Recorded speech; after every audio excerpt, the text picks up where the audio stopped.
Oakland. So while the Rockies were enjoying Baltimore, they not only played, they won 4-3 to stave off a 4-game sweep at the hands of the Guardians, but then they had to travel and didn't get home to the evening. So they kind of took it easy by normal pregame standards. 2 strikes on Tyler Freeman. Again, the Rockies 4-2 to begin the second half. And this is rifled, but right at the third baseman, Ramon Urias. One of the notes that I wrote down that was really important on Kramer, first pitch strikes, we always talk about it. He's one of the best in baseball. He sits just below 70% at first pitch strike percentage. I imagine the Rockies went over that in their hitters meeting, and I also imagine they'll be hyper aggressive. Well, you have 2 guys now hitting back-to-back in Moniak and Hunter Goodman who are exactly that. And nobody hotter than Mickey over the last couple of months in baseball. That first pitch is in there on the outside corner for a strike on Moniak. 865 OPS. That is impressive. Here's the 0-1. That may have been the splitter. 1 ball, 1 strike. There's the last 30 for Mickey. 374 average. How about slugging just under 800? That any good? Yeah, and that's not a small sample size. That's a month. A month of work. 1/6 of the season. And Mickey taps this, and it unfortunately didn't get past Kramer. If it gets past Kramer, it's probably going to be a leg hit. 1 unassisted. And with 2 outs, that'll bring up Goodman. Does he not look really quick? If you look really quickly, does he not look like Dennis Eckersley a little bit? I mean, I see the attributes, yeah, a little bit. Eck has him by a few years. Just a little. I'm not sure Eck could have been as agile to get down the mound right now and get to first base. Not anymore. There was a day, though. That pitch misses down and away. Ball 1 on Hunter.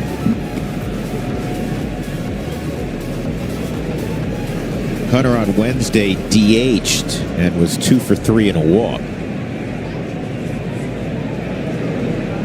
And this is lined to left, and it's going to drop in front of Colton Cowser. So a 2-out single for Hunter. And that will allow Jordan Beck here to hit in the first. I think for Hunter, it's just a continuation of that good approach, that good leg kick, gets himself nice and balanced, lets the ball travel, and find some grass.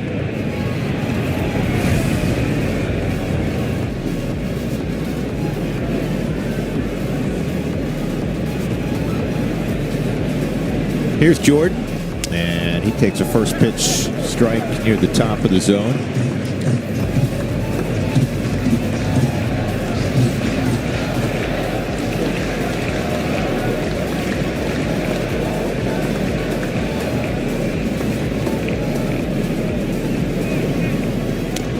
And that's a little bit low at 91. Home plate umpires Chad Fairchild. Ben May is at first. Roberto Ortiz is at second. Bill Miller is the boss. He's at third.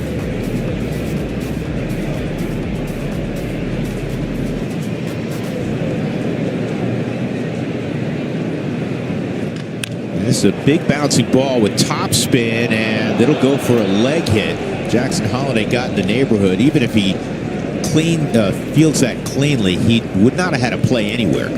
No. The infield, even though they wet it down, it's still pretty hard given how hot it is. You mentioned the heat index at 111. That topspin big hop right there. The second one's always going to be significantly lower, and that makes it a lot more difficult on a middle infielder right there for Jackson. He tries to make the play. There's no way he's ever going to throw anybody out, and it's a hit. Let's see if the Rockies now can continue this 2-out trend. 2 aboard now for Tovar. This time we saw Ezekiel, he was jogging around the bases. Hit that opposite field home run on Wednesday as the Rockies shut out the Cardinals 6-0. And I'm sure you've read about it by now. It ended a 220-game stretch without a shutout, longest in the modern history of the game. Here's the 1-0. 1 ball, 1 strike. Well, you spoke of it, so you brought it into fruition.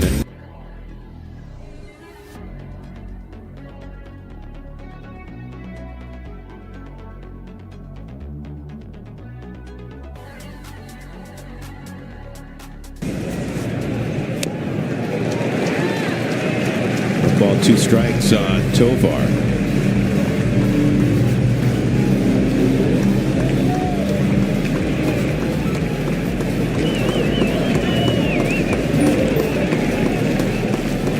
Goodman at second, back at first. And this is lined the other way. And a good play by Kobe Mayo. Otherwise, the Rockies are going to get a run. So the Rockies will leave 2 aboard in the first. When we come back, we'll see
getting together. Last year, the Rockies lost 2 of 3 to Baltimore, lost 2 of 3 last time they were at Camden Yards. Here's the Southwest batting order.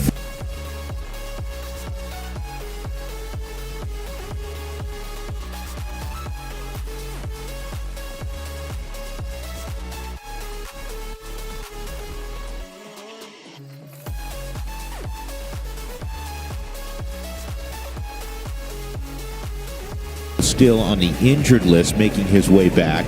Gunnar Henderson, another one of their big stars, is available. He's just getting the first part of the evening off. This is pop foul and out of play, not available for Orlando Arcia. And immediately, even as a broadcaster, a little bit strange. You're so used to saying to McMahon going over to take a look whether he has a play. Yeah, it's going to be that way for a little period of time. It takes some adjustment. I imagine for the guys on the field, it still feels like they're missing their brother. And an opportunity for Arcia. And the versatile infielder throws out Jackson Holiday. Let's take a look at the Rockies starting defense, which is presented by York Space Systems. So Arcia getting the start initially at third. We'll see who else gets to play there. Kyle Farmer certainly a candidate. Ezekiel Tovar and Tyro Estrada up the middle. And that was the game plan back in spring training, but of course with all of the injuries to both Tovar and Estrada, it hasn't happened much. The outfield, Beck, Moniak, and Freeman. And a swing and a miss. 0-1 on Jordan Westberg. This has been a most disappointing year for the Baltimore Orioles. They have not pitched like they had hoped, and they certainly haven't swung the bats like they did a year ago. I mean, they were a playoff team each of the last 2 years. 2 years ago, they won 101 ball games. Yeah, and I do think a lot of times when your pitching staff gets decimated like theirs did early on, it puts more pressure on the offense. Their offense is kind of young as well, which is a lot to put on the shoulders of the young kids. So it's kind of been a snowball effect for them all around. But I think much like the Rockies, the next 3 to 7 days are going to be some changing names in the locker room. Well, already, Gregory Soto, who's one of their elite late-inning arms, was traded to the Mets. Here's the 1-2. That's outside, 2-2. And remember, Felix Bautista just went on the injured list, so he's their outstanding closer. He's not available. Soto had stepped into that role. In fact, got the save yesterday, Sully in Cleveland, and now he's a Met. Yep. And the next guy in line, the veteran former Philly, Sir Anthony Dominguez, there's all kinds of speculation he might not be here, whether it's today, tomorrow, or before the 31st. 3-2 on Westberg, and this ball's lifted to left field and deep, and Beck is hoping for a play, can't reach it.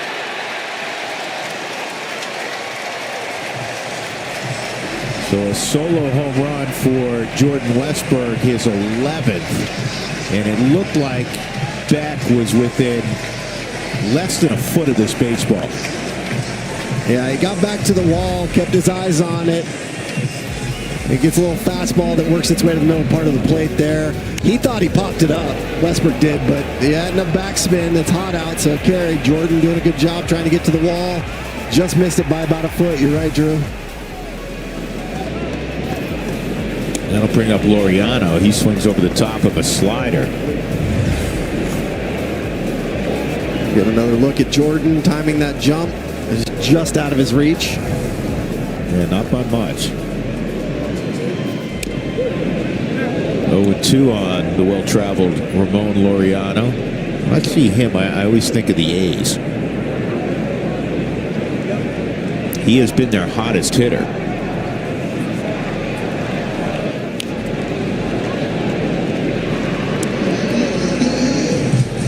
He's reached base safely in 21 straight here at Camden Yards, slugging .608 in the process. I imagine when it comes to right-handed bats, he's going to be one of the more valuable on the market, especially given how hot he is. And the ability to play center field. You're right. Cedric Mullins plays center every day for Baltimore, but Laureano can play all three outfield positions. A run in, 1 out, 1-2. And he spit on that breaking ball. When you get to 2 strikes with Kyle now, and you look at Cedric Mullins, you're going to see a breaking ball about 2/3 of the time. Yep, and it's his most effective weapon, especially if it's the curveball. It's the one, or knuckle curve. It's the one that gets the most swing and miss. He goes heater at 92, and it's tipped. It's the pitch that we saw in the 6th inning in his last start against the Twins, where the leadoff walk, then a base hit. Next thing you know, he breaks out the curveball and punches out 3 and gets real fired up. That was special. Yeah. I mean, that kind of epitomized who Kyle is as a competitor. This is up the middle, but positioned there was Estrada. 2 outs as he throws out Laureano. That'll bring up Tyler O'Neill. And we're going to take a look at the pitch mix for Kyle Freeland. This has evolved over the season. The 4-seam fastball, that usage was a little higher, and the knuckle curve was way down about 10%. Now it's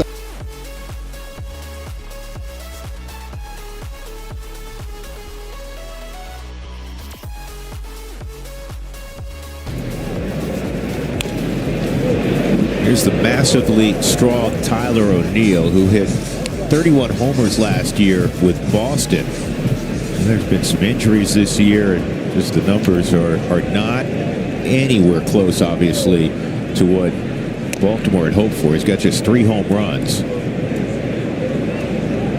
They were hoping he would replace a good portion of the power when Anthony Santander signed with Toronto. He had 44 home runs for Baltimore last year. Here's the 0-2.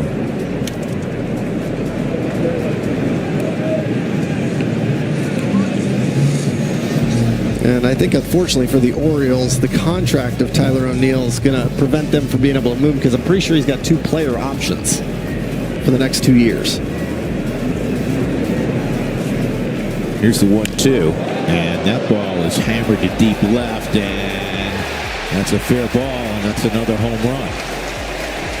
So 2 solo home runs here in the first for the Orioles. Westberg's 11th, and for O'Neill, just his 4th of the year, 2-0 Baltimore.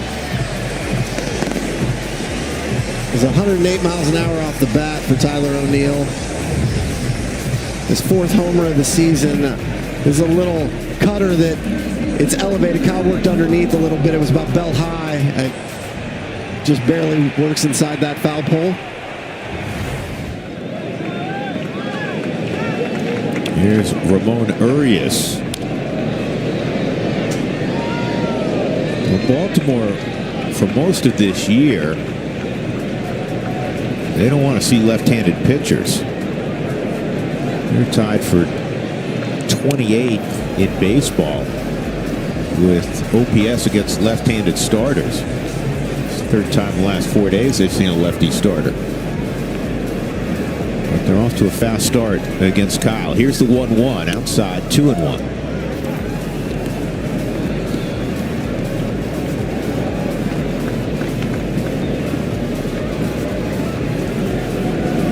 Lowest OPS of baseball, 621.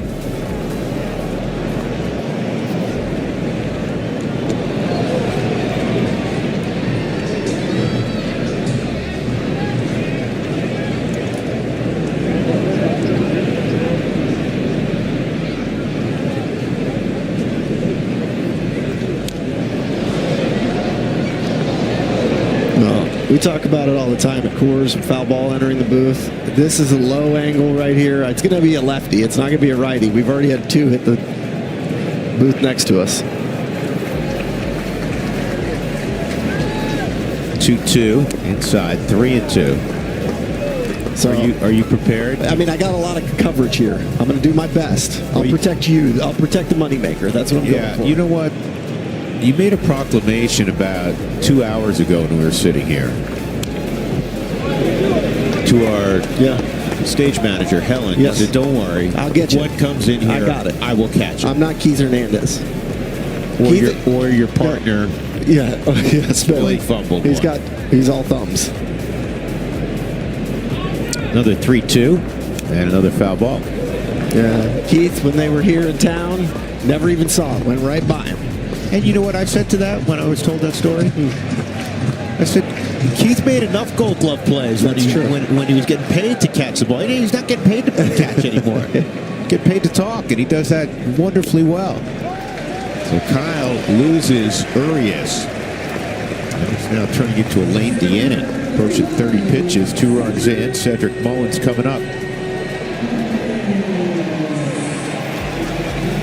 It'll be interesting to see if Cedric D. Scott's going to come out now to talk to Kyle, but it'll be interesting to see if Cedric has the potential to get moved. He's a free agent after this season. He's one of those guys that could be a hired gun coming out for the rest of the season.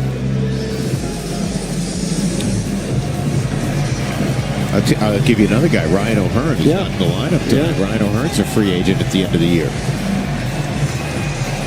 Everywhere you go in baseball, and it's a fascinating time of year because, you know, if you're in it, you're wondering what moves your team will make. Seattle's already been aggressive.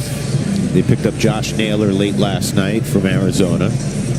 The biggest prize seemingly out there, especially offensively, seems to be Eugenio Suarez. He's on pace to hit 50-plus homers. Another Arizona Diamondback.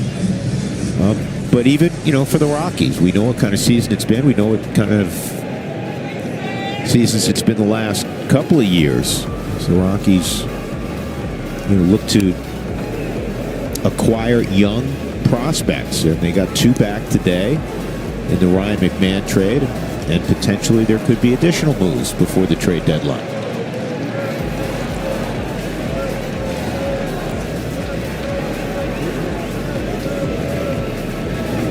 A 1 on Mullins, and that looked pretty darn good.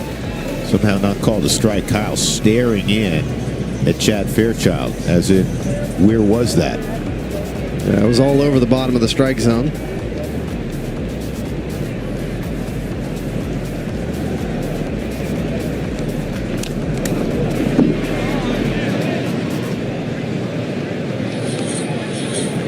Yeah, and now that 31 pitches for Kyle Freeland. That's the most he's thrown in the first inning this season. 29 was his previous high.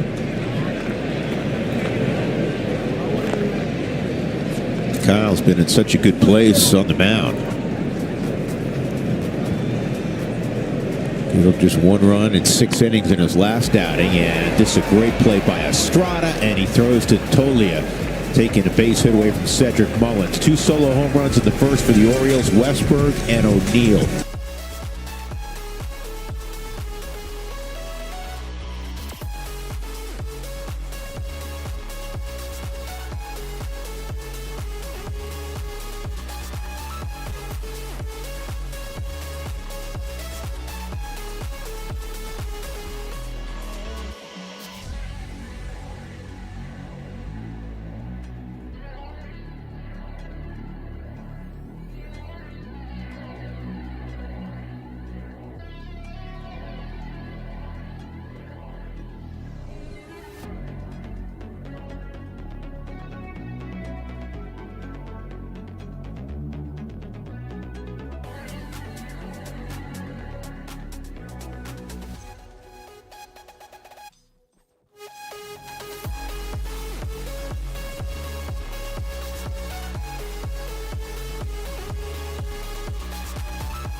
specifically at Camden Yards, one of my favorite ballparks. Here's Tyro Estrada.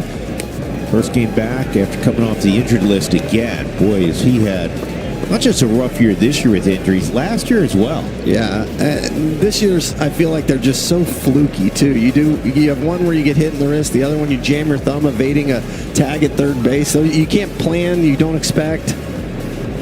Yeah, those are strange ones. Yeah. I mean, if guys get hit, we understand that. But this one in particular was really different. Yeah, in Boston, he does a phenomenal job avoiding the tag here. And then when he tries to get it on, he just jammed that left thumb into the ground. He is wearing the oven mitt, but the oven mitt doesn't protect his thumb. It's the other four fingers.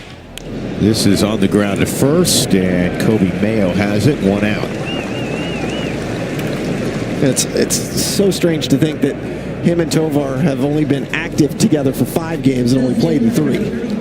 This is the 4th together. Yeah, that wasn't how you drew it up. 1 out. Young Keel Fernandez will step up.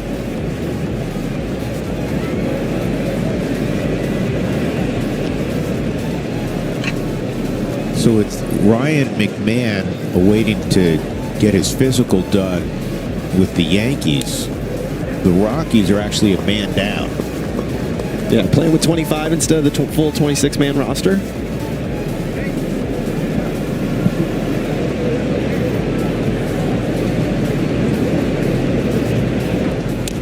That's a strike, 0-2.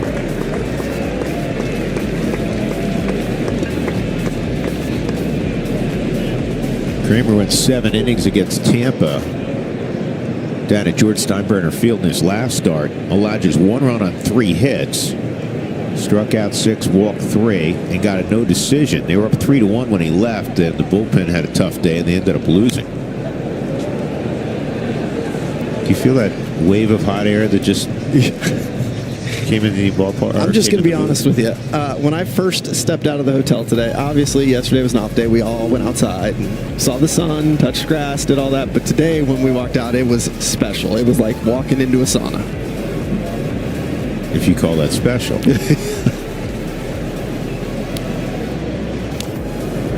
That's fouled off. It's funny. I was telling one of my boys this, I think today. The hottest I've ever felt on the road during, the summer in every baseball city we go to was in Baltimore, probably about 8-10 years ago. It was hotter than it is today. Don't believe it. I know, but it was.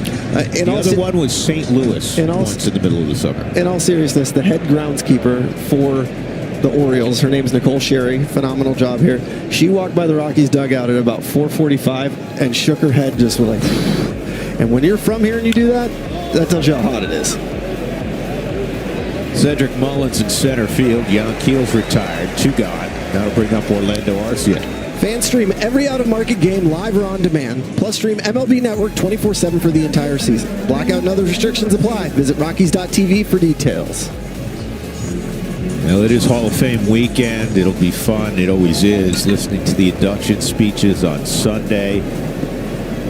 Really looking forward to hearing CC Sabathia. Looking forward to hearing Ichiro. Yeah, I heard today he is going to give his speech in English. A lot of times that doesn't surprise me because you knew this, Sully. Yeah. You overlapped with him, and I certainly get why a lot 100%. Of players, even though they may speak English, want to use an interpreter. They don't want to misspeak at all, and they also want their native fans to hear them in their native language. Good point. Yeah. But I mean, Ichiro, when he played, spoke plenty of English. Yeah. You should look up Ichiro's quote about playing in Kansas City. It's his favorite English saying. I can't say it on air. You look it up. It's great. Oh, I pointed it out. Great tease, but everybody else can look it up. Okay. Since it's hot today. I remember once talking to him during batting practice, and it was, as normal could be. Oh, yeah. Yeah. 1-2 on Orlando Arcia.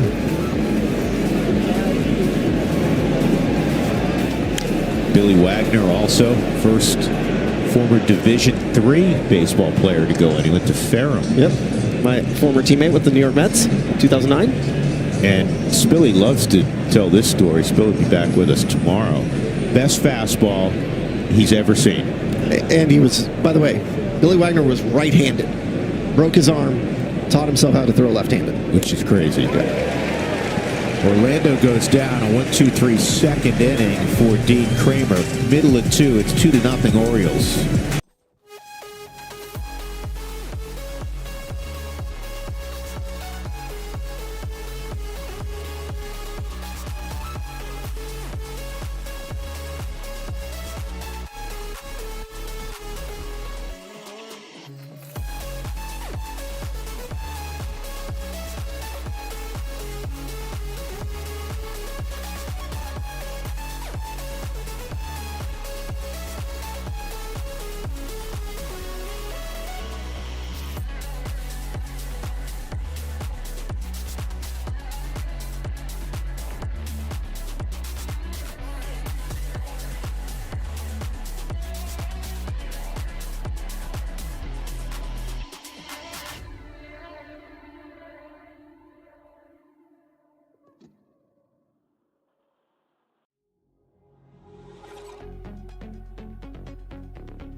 Versus the Cardinals. Great to see two young guys come up and give this rotation a shot in the arm, guys.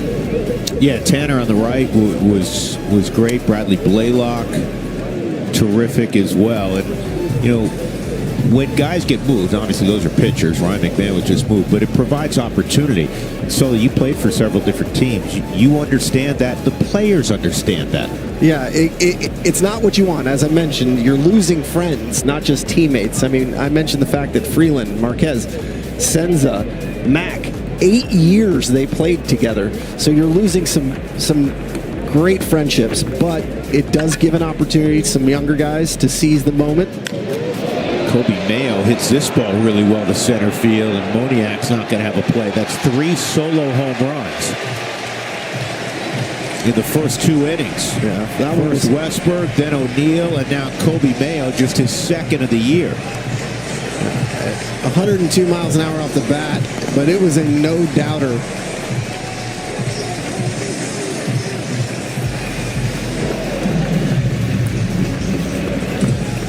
I think this was definitely a fastball that found itself elevated. You could see from Hunter, he wants that ball down, he's reaching up. Mayo just gets on top of it and hits it out to dead center.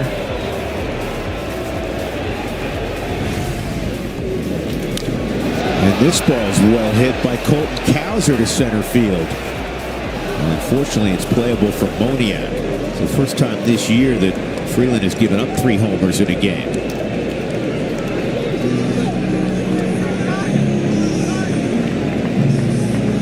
Whenever I, from afar, see Kobe Mayo's name, I think of Louis Gossett Jr. I want your D-O-R, Mayo, mayonnaise. Aren't you impressed? I am. It's like you did the homework on it. one of the 4 films I've ever watched. You get a gold star today. Thank you. Give me some. Yeah. There you go. I was going to come heavy Happy Gilmore today because I don't know if you know what today is. Well, it's the new one comes out. Yep. But I realized you probably haven't seen the original, and that wouldn't be fun. And Spilly's not here. I have seen the original, but I don't know all the all the lines. Come on. Officer and Gentleman, no. Yeah. I've seen several times. Alex Jackson at the plate. Here's the 1-1, and the breaking ball's outside. We always reference how difficult this game is on so many levels, and also for the scouts and the player personnel, evaluators, and those folks that have to, oh boy, this one's going to get out too if it's fair. Alex Jackson, which is the second of the year, and it's 4-0. 4 solo home runs, 2 in the first, 2 in the second. Oh, I'm sorry, Miss Jackson.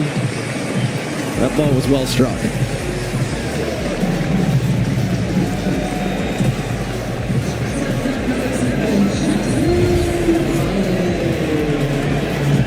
Another mislocation on the fastball. They won that one away. It works itself back in. Jackson made him pay. Well, now Jackson Holiday's up. Jackson hit a soft ground ball to third his first time up. The story or the point of what I'm saying is it's so difficult. This is toward the end of the bat, but it's a short porch down the right field line, and it's going to go foul. Just 318 down the line. And I was using Alex Jackson as a reference that, you can watch a player play as a youngster, a high school player, a college player, and say, I think this guy's going to be really good or whatever. In the case of Alex Jackson, he was originally drafted number 6 overall in the 2014 draft by Seattle. And I'm not trying to pick on him, but obviously he became a journeyman. He has only 322 career at-bats, and he was a very high first-round pick. Yeah, it's not just the game itself. It's difficult. It's projecting players at the major league level. Jackson Holliday hits one off the middle of the wall, and then it gets trapped. That actually went through the gate. That's crazy. Yeah, I mean, Jackson around third base, but that was really smart by Tyler Freeman. He threw his arms up in the air right away. Yeah. And that will be a ground rule double, a rule book double, because the ball got sandwiched. Yeah, that's right where the gate swings open. There's a little narrow opening, and Jackson Holliday's double found its way right into the crack. Another elevated fastball mislocation, and you'll see right here it goes right in between, and immediately Tyler Freeman threw his hands up, which is what you're taught to do in that situation. Don't go in and grab it, because if you go in and try and grab it, the ball is live. Jackson Holliday around the bases. He doesn't know. He thinks it might be a homer, but doesn't know. Buck Britton telling Jackson what happened. Jackson's been swinging it well of late, and not surprisingly, he's just 21. His sophomore year, he's really improved quite a bit offensively. Came in with a 725 OPS, 14 home runs. Yeah, building off the 60 games he had in 2024. Most people in their sophomore season struggle a little bit. Jackson, on the other hand, shows you the aptitude for the game and learning and adjusting. Obviously, the average and OPS much better, but the one that matters to me is the K rate, and I'm sure that matters to him as well. And he did something with his dad this offseason that, as close as you and Matt and Leslie are, you never did. He went in the weight room. I was going to say eat healthy. Like I was getting ready with Matt and Leslie. I was getting ready to rip myself, because I know he ate healthy and he lifted a whole lot of weights. Yeah, got much stronger, and he needs it, because obviously playing here in Baltimore, it's humid. This is the first time at the major league level where his body's going to see exactly what it takes to play a full major league season and keep weight on. One strike on Jordan Westbrook, I should say.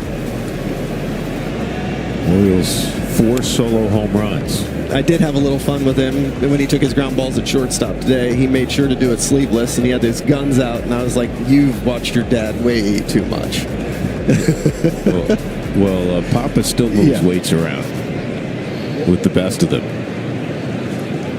I can't say this enough, how surreal it is to be at a Major League Baseball game, talking to Jackson as a Major League Baseball player, looking out in the stands. I saw it today. There were like 5 to 10 jerseys, number 7 holiday. It's amazing to see what he's grown into, and now obviously what his brother's grown into with the Rockies. 1-2 fouled off. I go way back. You were still playing, obviously, and we see after victories, little Jackson in the clubhouse whacking, whacking, a little wiffle ball, and even then you're like, wow, this is really incredible left-handed swipe. Yeah, really coordinated 2-year-old, and he was nonstop hitting. And anybody would throw to him. Yeah. The foul ball, and here he is now, over first pick overall, and now Ethan. And you took care of Jackson when Ethan was born, and you guys all go way back with the Holiday family naturally, and it is surreal. And now Ethan making his way to the big leagues with the Rockies. This is popped up and playable around the mound. You know how badly Kyle wants to make the catch. He's done it twice this year. And he did it last start. Ezekiel comes in. That's out number 2, and that'll bring up Ramon Laureano. And because of the high pitch count already, Ryan Rollison is up. There's been 10 balls put in play against Kyle Freeland today, and 6 of them have been hit 100 miles an hour or harder. A little bit different. We're used to seeing the weak contact Kyle missing barrels, getting the ball off barrels, and today the mislocations have hurt him.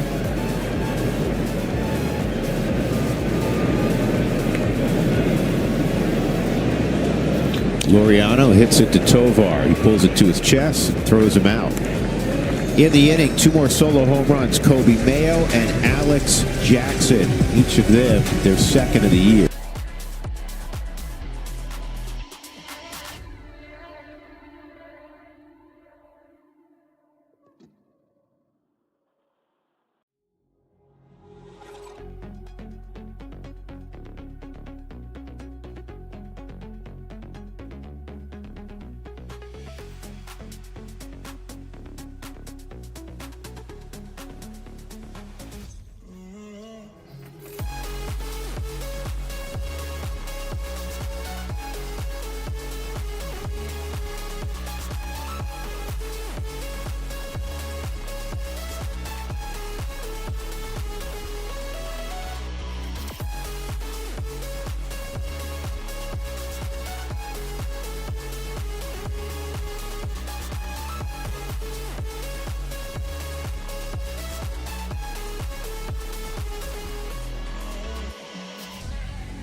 Shave, good luck the rest of the way. Thanks, we appreciate buddy. it, man. Thanks, Stay near the air conditioning.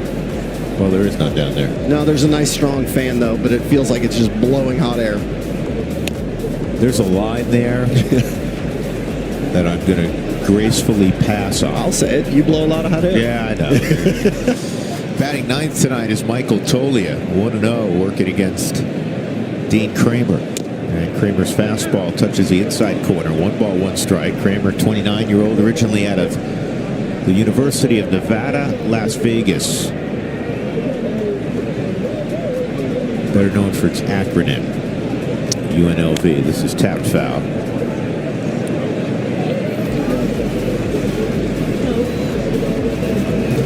That's through the years, so it's been a sneaky good baseball program. They've turned out a lot of good players. They have. I think, obviously, when you look at college programs, you don't typically think of UNLV, but when you look at the production at the major league level, they've turned out some players. Yeah, you want to have some fun, Google big leaguers from UNLV.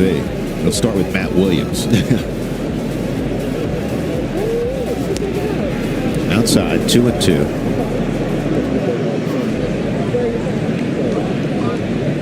Here's Tyler Freeman waiting to hit next. Tyler lined out to third in his first at bat beginning the evening. Well, the good news is that old line about, solo home runs don't beat you. Well, you can't give up too many of them, but it's 4 solo home runs right now on a hot night in a ballpark that's conducive to scoring some runs. And this is a broken bat soft liner to Urias, 1 out. Live odds are brought to you by Bet365. We're going to be on Tyler Freeman because why not when he's one of the better hitters in baseball right now. The over-under on a half a hit. Over is -200. Under is +150. And I feel like Tyler, after the line out, he's going to get hot again and he's going to get us a knock. Like the way you're thinking. Freeman takes outside.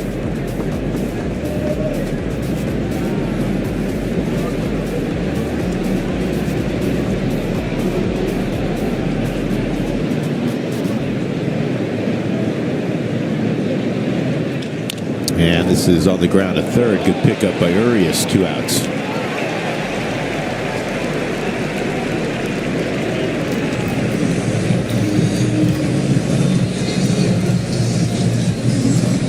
That'll bring up Mickey Moniak.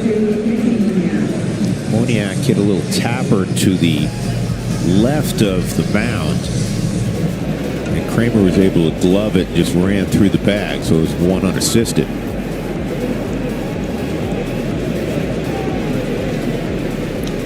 Mickey's 15 home runs, a new career high.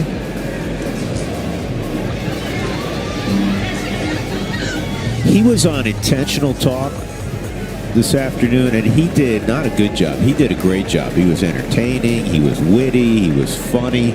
All the things Billy is not. Exactly.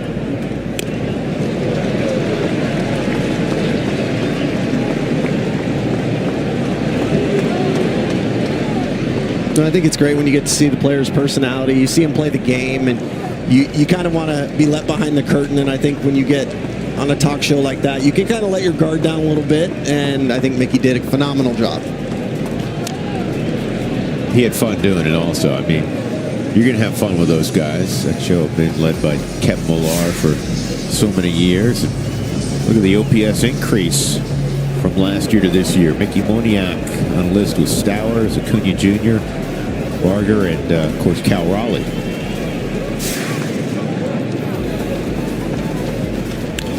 This is in the air, left center field. This is well hit. It's got carry to it, and it's going to carry out of the ballpark. How about that? Mickey Moniak puts a point up for the Rockies with his 16th of the year. Sully, remember the first homer he hit this year? It was left center field. And I think if we look that up, if I remember correctly, that was the second opposite field home run of his career to that point. And then in the first half, he hit like 6, and obviously he's keeping that trend going. He got himself a 95-mile-an-hour fastball, and he spun it around, elevated another mislocation by almost 2.5 feet. That's not even a strike. No, but he had 2 strikes on him, so gets on top of it, gets him number 16.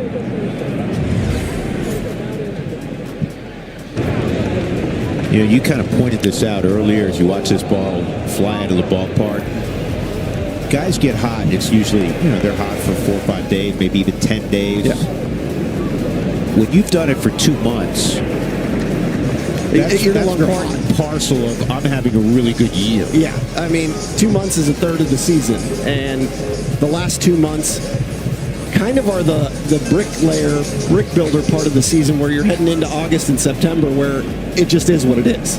One of the reasons you have to love this addition by the Rockies is pickup late in spring training when the Angels let him go. That's in the dirt 1-2 on Hunter. You know, when Billy Schmidt went out and the first team to call him were the Rockies, and Mickey just turned 27. So it's not like, okay, this guy's a former first pick in the draft and it's been a decade plus and he's just been okay. 2 years ago, he was good with the Angels. Last year, some solid numbers, though he battled through an ankle injury. And it looks like the Rockies have added a guy that's now just entering his prime.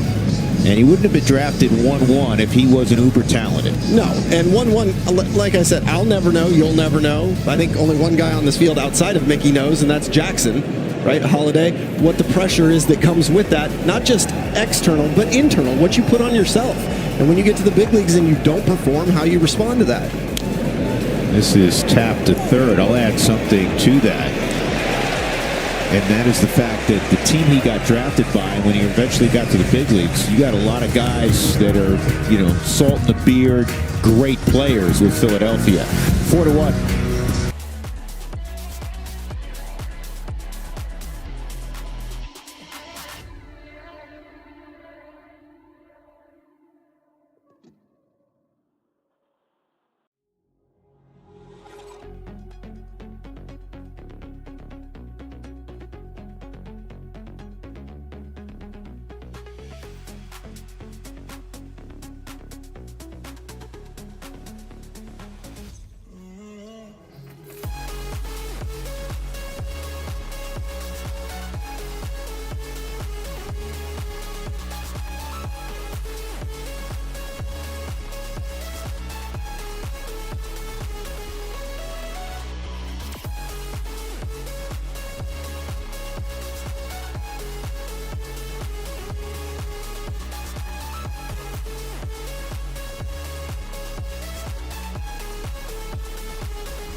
Ironically, you know, growing up in Pittsburgh, I'm not a big fan of either of these two cities. This ball is lined to deep left, gloved by Beck. One pitch, Tyler O'Neill, who homered earlier, is retired. You know, I mean, it's so easy. It's like rivals. it's a cliche to pile on Cleveland, right? Okay. I mean, it's a sports cliche. Ironically, whether though, it's football season or baseball season. If we talk about Baltimore, that's the Cleveland Browns. It's not the Baltimore Ravens. Let's not forget who they originally were when Art Modell moved them away from Cleveland in the middle of the night. Right. Yeah.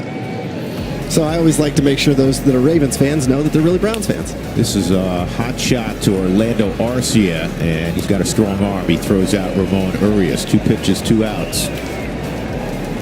Pitch shy of equaling a major league record. Well, we've seen Kyle give up 4 solo home runs. We're going to take a little look at the dimensions here in comparison to Coors Field. You can see in left field, Coors Field is a little bit shorter. They have actually moved the wall here at Camden Yards. Dead center, way deeper at Coors Field, and then in right field as well, it gets a little bit deeper. But in right center, it's a little deeper here at Camden Yards, but before you can clear the wall into Utah Street. They've messed with the walls in left field a couple of times now. This used to be a homer haven on both sides. when I say both sides, right and left field. So to help out the pitchers for Baltimore in 22, prior to the start of that season, they moved the walls back some 30 feet in left field, which is huge. And they raised the height of the wall in some places 6 feet. Well, all of a sudden, you got a lot of complaints, especially from right-handed hitters, who saying, we can't hit it out in BP.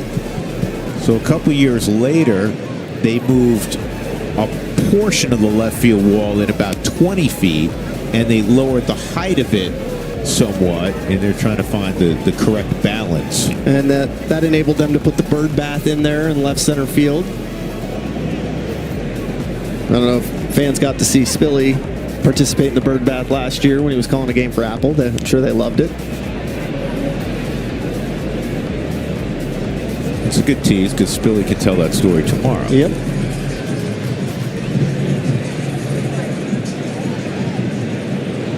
You go down slides at ballparks, and Spilly partakes in bird bath. He did. Do you remember when he climbed up to the top of the Trop? And he hates heights. I do remember that. Yeah. 2 out. Here's a 2-2 from Kyle. The fastball is popped up, foul ground. Tolia, not a lot of room there, but enough to make the catch.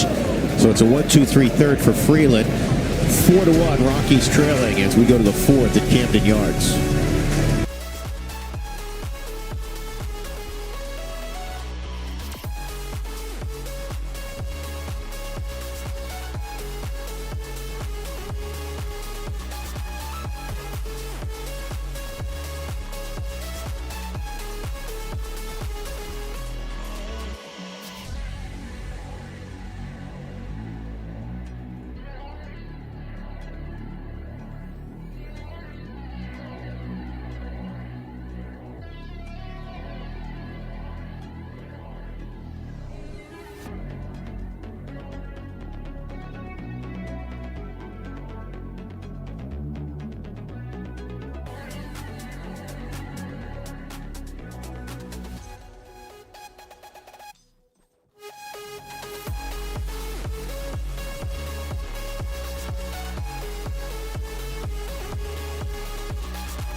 Considering you walk outside, you got to re-shower, and then after you shower again. We're in 3-shower weather. Yeah. You get up, maybe you work out, you shower, then you wander around for the day, then you shower, and when you get home at night, you shower before you get into bed. If you just walk outside, I don't know how people live. I love Pittsburgh where I grew up. Well, I was kidding Jordan Beck, who just grounded out to third. I said, this is Huntsville, Alabama heat. And he smiled and said, yeah, it's probably a little hotter in Huntsville. And he wasn't kidding. No, well, the heat index, though, today was... Well, when I saw you in the clubhouse today, that was the first thing Sully did. He showed me his phone, and it said, I think, 99 degrees? 99 degrees. And he said, look at the smaller number. The heat index said 111, and it was like almost 5 o'clock. Yeah. Here's Tovar. Tovar lined to first with a couple men aboard in the top of the first. I know you guys always give it to me when I'm in the well in the humid weather. Kelsey, I feel complete sympathy and have all the empathy for you down there.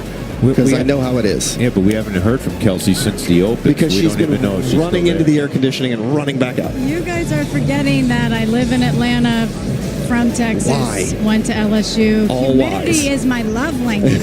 I'm ready for this. Oh, boy. Yeah, I'm questioning your sanity because you grew up in the Houston area. You did go to Baton Rouge for college, and you do live in the ATL now. So Yeah, get in line. We're all questioning my sanity. I thought you were always, such a bright young lady, and now you may have to reevaluate. No, don't reevaluate that. I'm still bright. I'm just used to the heat, Drew. What is it? If you can't take the heat, get out of the kitchen, Get out of the kitchen. Something along those lines. It's really like, you would think it's bad down here, but truly, I have a little tiny mini battery powered fan. It's earlier in the day, to y'all's point, when the sun was out, it was awful, but right now it's not. It's doable. It's doable. It's doable. Yeah. It looks like a little breeze. Well, that's my little baby fan. Oh, okay. I'm trying to go for Beyonce, so I'm getting the wind blown. I saw it. I could see it. I know. We get that a lot. 3-2 on. Oh, I like that. Smart. There you are. You always travel with one on the sideline. There's that LSU education paying dividends. I'll be honest with you. Kelsey has been more than a lifesaver, whether it's bringing me hand warmers when I'm down there, a fan. She's as prepared as anybody I've ever seen down there. Ball 4. So Tovar draws a walk with 1 out, and that'll bring up his double play partner, Thairo Estrada, against Dean Kramer. And Thairo didn't miss a beat. We were talking about how he had started heating up, had 4 3-hit games in his last 6, then ends up getting hurt in Boston and barreled the ball right to the first baseman here today. So hopefully he can continue swinging it and get the Rocks offense going today. Exactly. He just came off the injured list. No rehab assignment. On the occasion, we've been able to brag on Thairo. This guy's a gamer. Yeah. This guy truly loves to play. Well, he does the little things right. Well, this ball's in the air, deep left center field. See how much he catches of it. He got enough for a 2-run home run. That'll play. It's a 1-run game now. Back come the Rockies. And welcome back to good health, Thairo Estrada. He did his best Happy Gilmore there. And where he hit that baseball, Sully, not a home run a year ago. No, not. But today, it's a good swing right there. Thairo showing his strength right there to the dugout. Got himself a fastball. Again, this one's middle down and in, working back into that sweet spot. 98 miles an hour off the bat. Stayed through it nicely. Yankiel hits this ball to deep right, but shy of the track. It's gloved by Tyler O'Neill for the second out. Yeah, Kramer had just given up 2 homers in his last 6 starts, and he's already given up 2 today.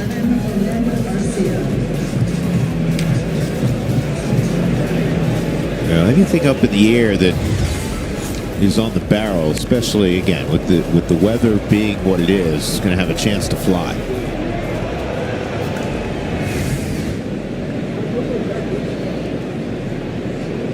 Orlando Arcia. And Orlando on the inside corner takes a strike. So great counter punch for the Rockies. 4 solo home runs. Baltimore's off to a flying start. And now the Rockies get the home run from Moniak last inning, a 2-run shot moments ago by Estrada, and they're right back in it. And also a really good job bouncing back by Kyle Freeland in the bottom half of the inning. Just 8 pitches to get the 3 outs, get them back in the dugout. Yeah, remember Ryan Rollison was up the previous inning. Yeah. Here's the 1-1 from Kramer. And pretty good breaking ball, 1-2.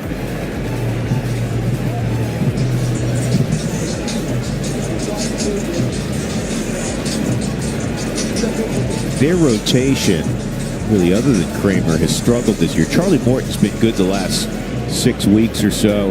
He pitched yesterday, the veteran right-hander, but he had a rough first couple of months. And their starting pitcher ERA is 29th in baseball. The Rockies, I think everyone knows, have the poorest ERA in baseball overall and with starters. It's one of several reasons. Baltimore comes into the game 45 and 57 after being a playoff team each of the last 2 years. That's foul.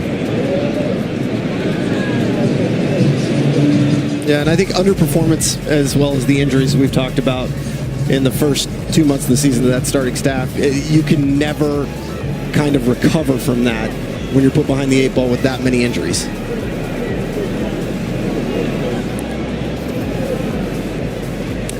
And a fastball at 95 beats Arcia to end the inning, but the Rockies get a 2-run shot from Tyro Estrada in his first game off the injured list, and it's now a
Kelsey Wingert. I'm Drew Goodman. 1st and 3 here in Baltimore.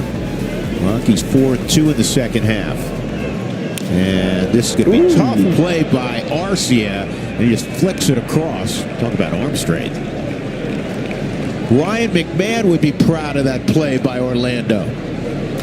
He would, but Orlando, middle infielder, his whole career, has got incredible hands. And right here, this is just reactionary and almost a little defensive when you make a play like this. But it's all about having soft hands. And for Arcia, you see him take a step to his left, but then he's got that short hop where he's got to just really let that hand work from the ground up and be incredibly soft. Good, strong throw. Colton Cowser bounces this one foul. And this was an extraordinary play. That's a great angle right here. You'll see, keeps those hands low, stays with the baseball. Good, strong throw. Cowser hit a fly ball to deep center his first time. Yeah, and watching Orlando now for about a month, right? You know, the thing I like about him on defense, and you know this because you know I like this on offense, a little bit of flair. He's got flair, and you know what else he is? He's a glue guy. And I know he hasn't been here that long, but he's last in the receiving line in the dugout when guys hit homers. Big hug. Big hug. At the end of the dugout. And we were referencing earlier, you know, Mickey Moniak on Intentional Talk today. And Mickey was asked, there's a strikeout. That's 7 in a row, by the way, set down now by Kyle.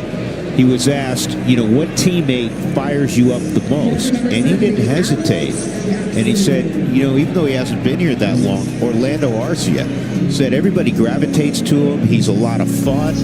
He brings big energy. He brings big energy in the dugout.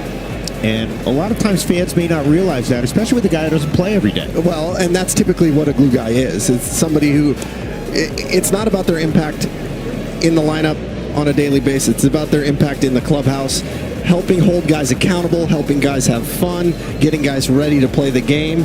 And you can tell he loves playing the game. We talked about that with Tyro, but Orlando just loves the game. Beck should make the catch. He does. Another strong inning as Alex Jackson, who homered earlier, flies out. 8 in a row set down by Freeland, 4-3.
One out there and get a plaque as Charlie Blackmon back in 2013, but I asked Michael Tolia if he remembered that. He said, oh yeah, that was the first thing I thought of when I knew we were coming to Baltimore. And as he said, I got some unfinished business to do, so we'll see if he can tie up some loose ends today, guys. Well, if you hit one on Utah Street, it's pretty cool. This one's going to be a ground ball to Westburg. 1 out. I love walking on Utah Street. Every time we're at Camden Yards, I'll do that. You look at the different plaques. And I think it's really cool. So a lot of times ballparks only honor what the home team does. And they honor anybody that hits it out there. So whether it's an opponent or not, you still get the baseball. I think it's the baseball plaque, I should say. Right. I think it's incredibly cool and unique for the Orioles organization to do that. Memorialize a player, whether they're road or home. It's Ken Griffey's right there. And the reason that one's unique is it's the only one that's actually on the wall. Everything else is on the pavement. Because he hit the building. He actually hit the building. Yeah.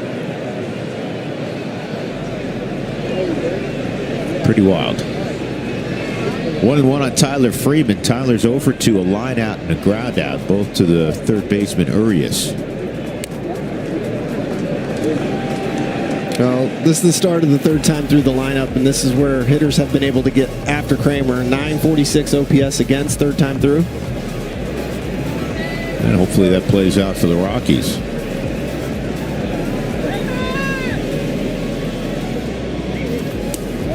And that's rare, seeing Tyler strike out. Chase there, 2 gone. That'll bring up Moniak. Here's what Mickey did his last AB. He hit a pitch about neck high A fastball, 95 miles an hour, and just drove it out to left center. He let the pitcher do it.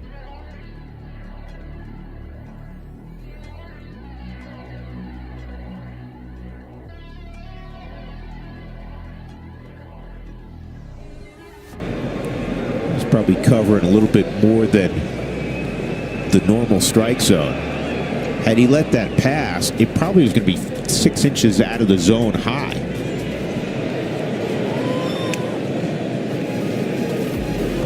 Now Mickey's ahead 2-0. 16 homers, 40 driven in.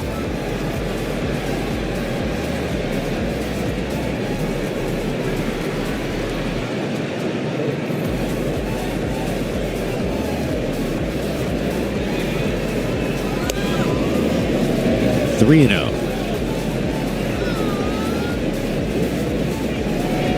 The numbers on Mickey's 17-game on-base streak is pretty special. That slug, 821. That's kind of ridiculous.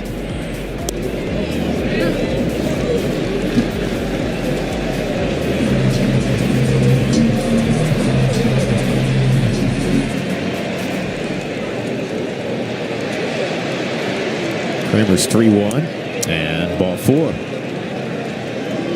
So with 2 outs, Mickey, the tying run, goes down to first, and that'll bring up Hunter Goodman. Let's get a message from Jack in the box. We killed it with your new Munchie Meal, T-Pain. Pretty much, Jack. Welcome to John.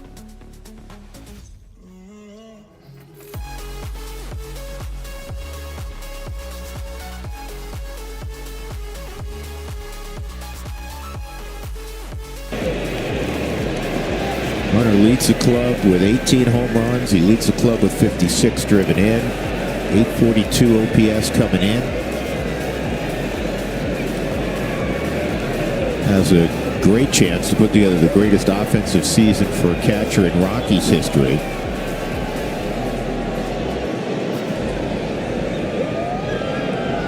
And this is to left, and it's down the line. Pneumoniac can really run. Let's see if he gets a green light. Andy Gonzalez is going to send him home. And you know what? He's going to score easily. Hunter Goodman has just tied this game up with a 2-out double. Think of where this game was about 25 minutes ago. Rockies were down 40-0. 4 solo home runs for the Orioles, and now we're even. Yeah, and that's a little cutter that finds the middle of the plate, and Hunter hits his 19th double of the season. It's great to see from Hunter right there. Second hit of the ball game. And Mickey, Drew talked about the speed, but watch the angle into the bases. Right here, he takes that tight line through third base. Nice direct to home. Easy score there for the tying run. Well, as you like to say, as Jordan Beck takes ball 1, he cut the pillows perfectly.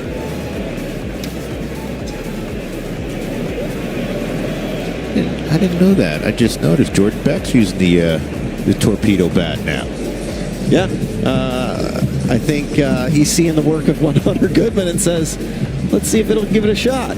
See how it plays. Well, one of the things that's played for Hunter, and we know the history of the Rockies, and they're always showing nationally splits. Oh, guy hits this at home, but only this out on the road, etc. Hunter's numbers out on the road have it oftentimes this year dwarfed his numbers at home. Yeah, and trying to find the common thread there, and it's just one of those things where some guys just are better out on the road, whether it's sleep, whether it's food, any of those things. For whatever reason, he's done a phenomenal job. He's hitting 274 at home, and out on the road, 288. But the OPS, goodness gracious. I just think he plays hitter really well. This is up the middle, base hit. Hunter Goodman's got a big jump, and the Rockies have taken a 5-4 lead. And you gotta love 2-out ribbies. There's some jugular runs the Rocks are throwing out right now in the 5th inning. And for Jordan, again, when you're in these situations, it's not about trying to leave the ballpark. It's using the big part of the field. You look up there, look at the defenders spread out. And Jordan Beck does a good job taking it right back through the box. Hunter gets a good read, and he's off to the races. And you know what's playing out, Sully? You just articulated the graphic we showed a few moments ago. 3rd time through for Dean Kramer. The OPS against him well over 900. Well, Tyler Freeman struck out his third time. Moniak drew a walk, Hunter the double, Beck the single. Yeah, the batting average of almost 340 and an OPS just south of 950. That's damage. The Rocks are doing it now with 2 outs, and that's. I also want to say the work of Kyle Freeland. The last 2 innings, I believe it's 15 pitches in 2 innings. And I think some of that, first of all, Kyle's a veteran, right? A true veteran. I mean, he's been doing this a long time now. But that's where Coors Field, don't you think it pays 100%. in That's terms exactly of what I was thinking. the toughness a pitcher has to have? You just got to give your team a chance to win the game when you leave the game, regardless of how you get there. And that's what Kyle has done. Tovar fouls it off. Yeah, it's been 2 different starts for Freeland. First couple innings. 53 pitches in the first 2 innings for Kyle. 31 and 21 or 32 and 21, and then 15 and 3 and 4. Right. And 4 big flies in the first 2 innings, and nada the next 2 innings. It seemed like whatever the issue was for Kyle in the first 2, he's righted the ship, figured it out.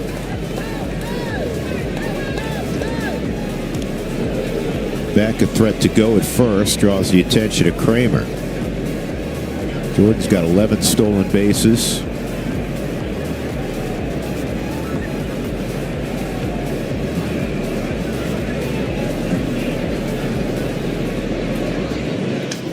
Broken bat, roller to third, and out, and that was interesting.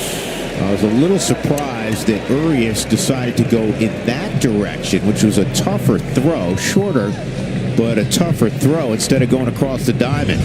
See if the Rockies are going to challenge this. I mean, this was close. I do think he's out just by my eye test, but it was bang, bang for sure. The Rockies will not challenge. They've taken a 5-4 lead here in the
of Tyler Freeman.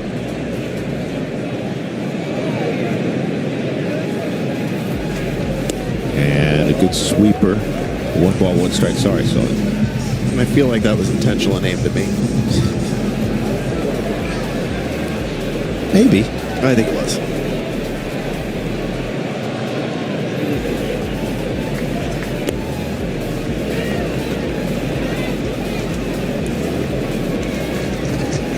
Top of the order for the Orioles in the fifth. Holiday, Westberg, Laureano.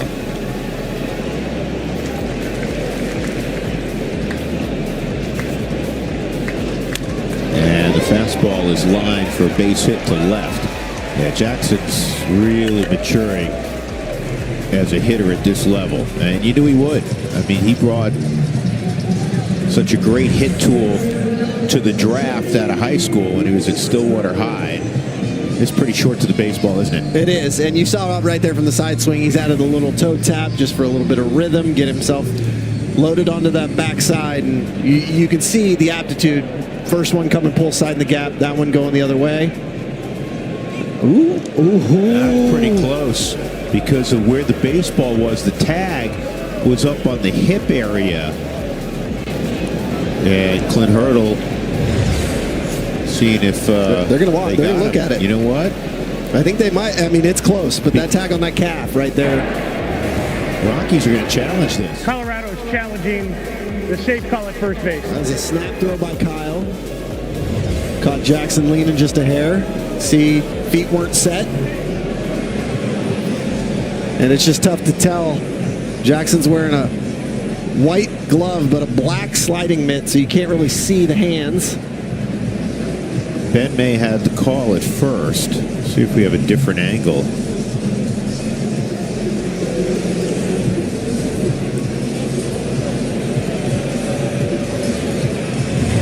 See if we can slow it down a little bit.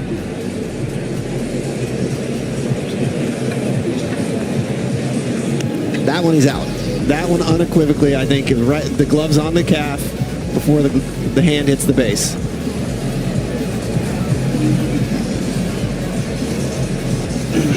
You know, for the video guys, not in New York, for the video guys for the respective teams, they have to make a decision super quickly. Yep. It's not. They don't have 2 minutes to go through all the different angles.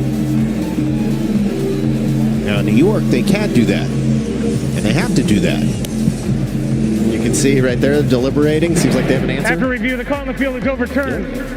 The runner is out. Colorado will retain their challenge. Well, that's huge. Kyle Freeland, we always talk about what a marvelous athlete he is. That quick snap throw, Sully.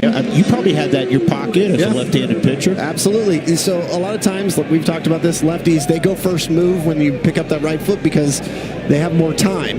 But if you've got that quick snap throw where you step off and sling it, it keeps him at bay, and he did a good job getting Jackson there. Well, see, in the video room for the Rockies, not just a bunch of Jimmys and Joes. Wasn't it? You didn't find that clever? It's an inside joke, but Jimmy, Joe, great job. That was a great job by Jimmy and Joe. Yeah.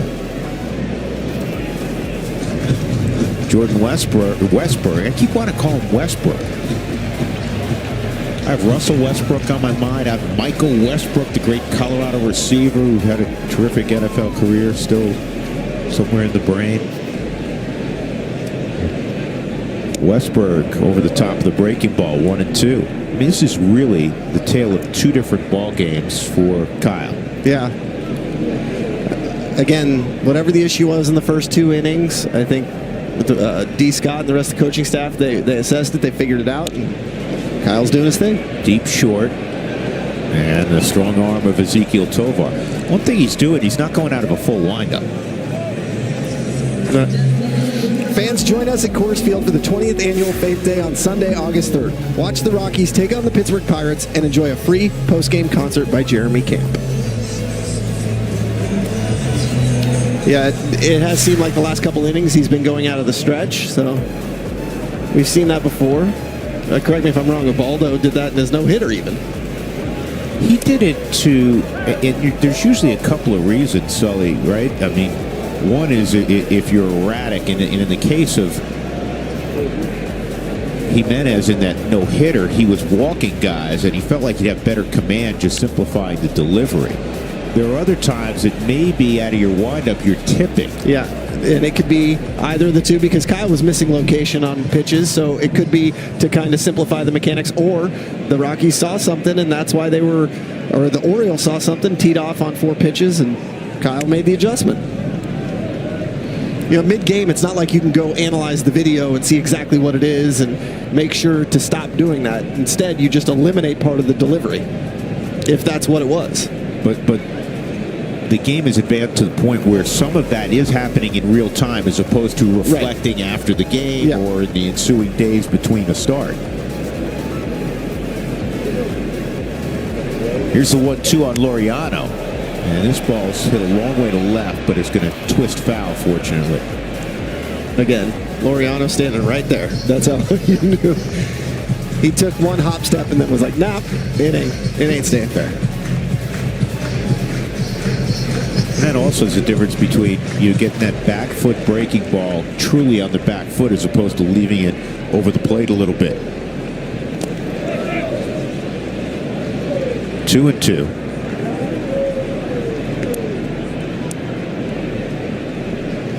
The Orioles this year at home just 22-25. And they won 91 games last year. Kansas City took both games of the wild card series. Oh, serious lightning. Out over the left field stands. Maybe just heat lightning. Or just lightning.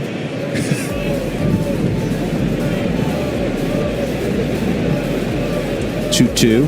That hit him and he swung. And the first takes precedence over the latter. So that is a strikeout. Laureano's gone. Kyle's on a roll, and the Rockies have a 5-4.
Here in a moment, as the Rockies prepare to hit here in the top of the sixth, Thairo Estrada leading things off, but they're asking folks to go to the concourse now, and Sully mentioned some lightning a moment ago. Yeah, they have the guys in position at the tarp waiting for the rain to start. There looks like there's a cell coming, but I don't know that I've ever seen this, what you just mentioned, Drew. I mean, they really just asked fans to clear the seats, and every fan is headed up to the concourse right now. I've never seen this. Yeah, obviously at Coors Field, they'll clear the rock pile in the upper deck.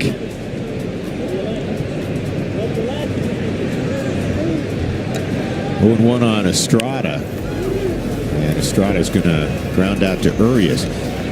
So I want to bring something up that it's a natural human reaction. I mean, yeah, the athletes on the field are the best baseball players in the world, but they just, in the case of the Rockies, lost one of their leaders, a guy that's been a Rocky for more than 10 years in terms of being with the organization. And you don't know how the team is going to react on the field. No, you don't. And you have to be really impressed, especially falling behind 4-0, how this club has reacted. Yeah, I think it speaks to the resiliency, but it also speaks to the fact of what Mac would tell the boys to do. And I think Mac probably gave them a parting message, and they're doing a great job responding. This is line down the line, foul off the bat of Jan Kiel, out front a little bit.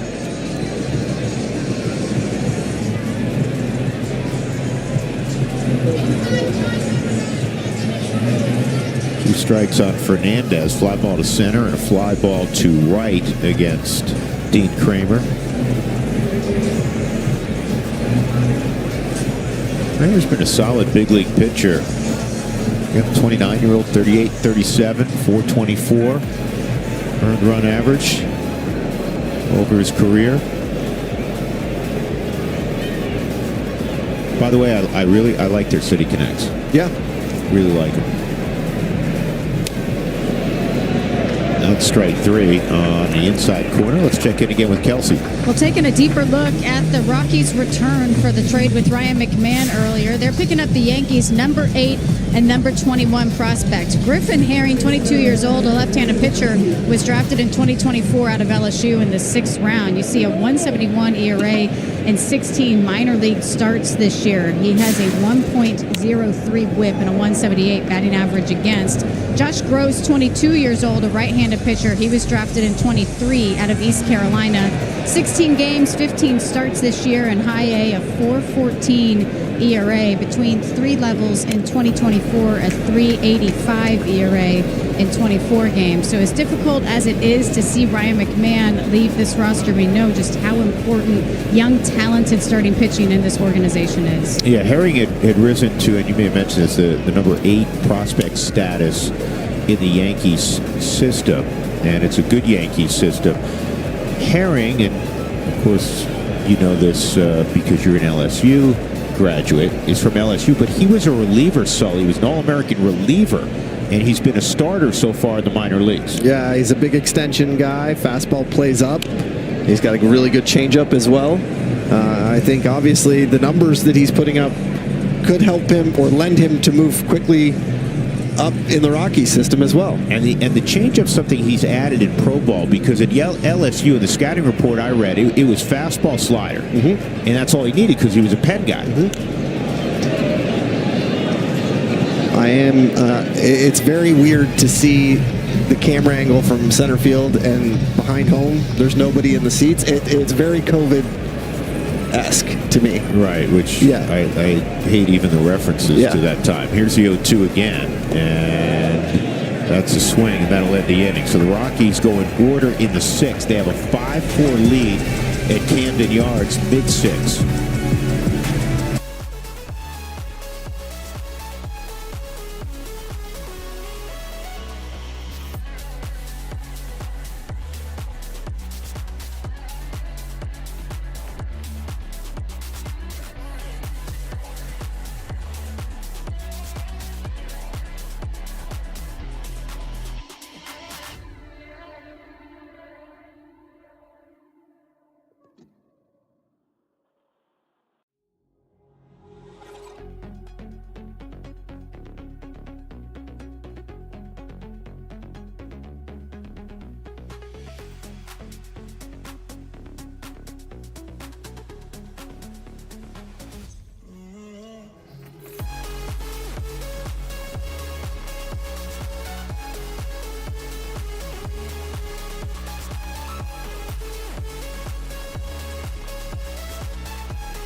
kidding me? Nope. Wow. Yeah. And you're right. That shot now from center field, Yeah. Tyler O'Neill's behind 0-1, looks bizarre. Rockies up 5-4. They were down 4-0 if you're late joining us. Kyle Freeland, as his changeup misses away. Kyle Freeland allowed 4 solo home runs. 2 in the first, 1 to Westberg, 1 to O'Neill. Second inning, solo home run to Kobe Mayo, solo home run to Alex Jackson. Since then, there's been 1 base runner against him. And the Rockies offense got going. Moniak, a solo home run. 2-run shot, Tyro Estrada in the 4th. And then with 2 outs, the Rockies put together a 2-run rally. RBI double from Hunter Goodman, RBI single, Jordan Beck. 5-4 Rock show. And a strikeout of O'Neill. It's like literally two different ball games. Yeah, Kyle's got it rolling now. That's his 3rd strikeout. Yeah, 53 pitches in the first 2 innings. Since then, just over 30 and a really good knuckle curve at the bottom of the strike zone to get O'Neill right there. And it bears repeating, Sully. In the 2nd inning, Warren Schaefer had Ryan Rollison up in the pen. Yeah. I mean, he was on the precipice of coming out down the right field line, and this is not going to be available for Tyler Freeman or Michael Tolia. And it has started to rain. It's picking up a little bit. They're light raindrops, but hopefully the brunt of it will miss us. But that grounds crew is sitting in ready position. See him right there over Kyle's shoulder.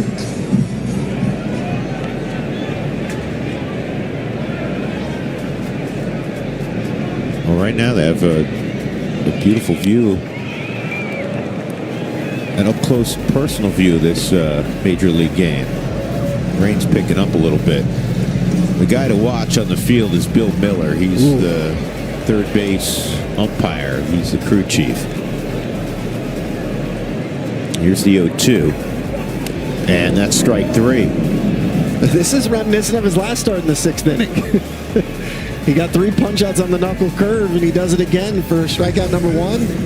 And right here, he gets strikeout number 2. This is a curveball that doesn't quite take the break, but it's in a location that as a hitter, you don't think that's a strike for 59 feet. Now Cedric Mullins just 8 for his last 42 at the plate, and he lays down a bunt. It's a beauty, but Kyle had a shot at it. And then Arcia's throw closer than I thought. And we all know how great a fielder Kyle is, and how quick he moves off the mound. And his stab at it missed, and then Arcia still was able to get a lot on the baseball. Such a tough play for a left-handed pitcher because of the position your body's in when you have to try and field it. Kyle goes with the bare hammer. He's going to try and do that jump throw that we saw in San Diego 2 years ago. Can't make the play, but Arcia makes it close at first. Kobe Mayo takes outside. Mayo was a 4th-round pick out of Stoneman Douglas High School, Marjorie Stoneman Douglas High School in north of Miami area. He's always produced a lot of talent, led by Anthony Rizzo. And the catch is made near the line by Tyler Freeman. And Kyle Freeland.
So the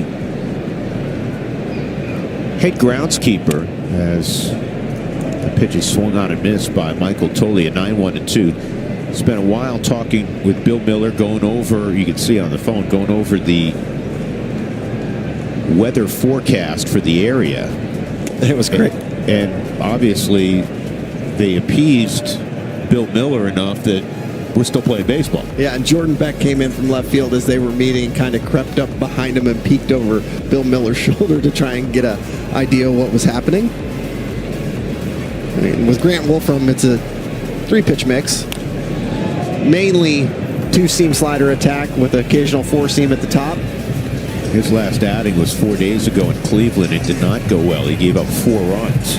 Yeah, and lefties have feasted on him. 429 average against, but righties not too shabby. 318. Yeah, I mean, you add all the numbers up, and it's not a ton of work at the big league level for him this year, but the league hitting 361 against Wolfram. Yeah, he's almost got a 2.5 whip.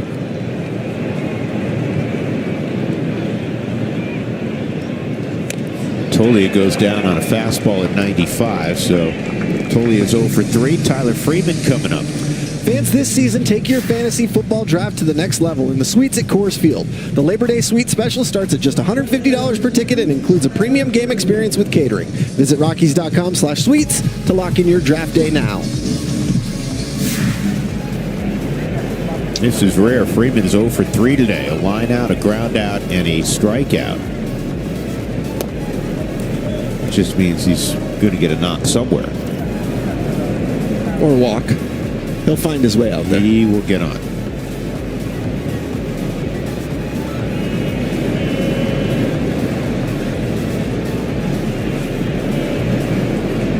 Well, this trip will be special for Tyler because he's going back to the team that originally drafted him. So Rockies will move on to Cleveland after this 3-game set.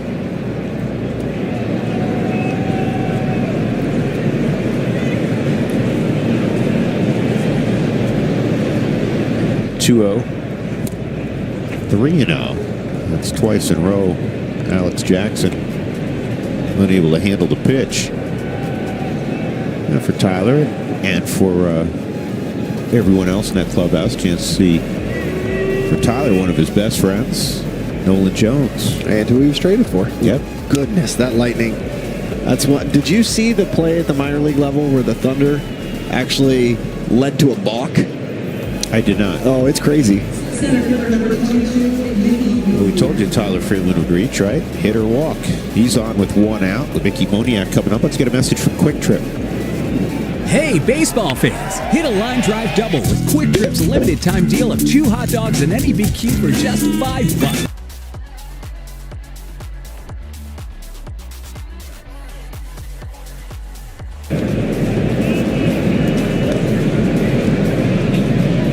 On Mickey. He has scored 2 runs. He walked and scored in the 5th on that double by Hunter Goodman, which tied up the game.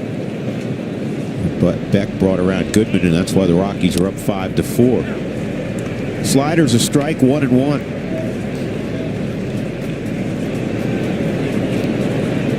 And this is an action count. I know there's a lefty on the mound, but this is one of those times where you might see Freeman take off.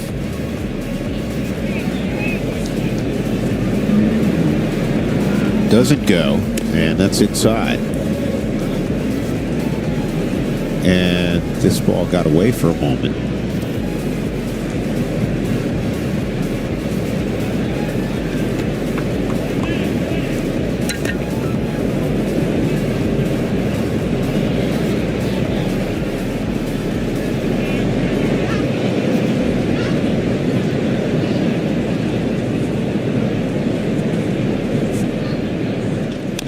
Mickey pops this one up, shallow left. Oh, Wynn's got it. Wynn's got Jackson Holiday, with the wind bringing it back toward the infield, makes the catch. 2 outs. This is that time, too, where it's raining. There's wind coming in. All the fielders got to keep their eyes on the baseball. You take them off, you can get beat.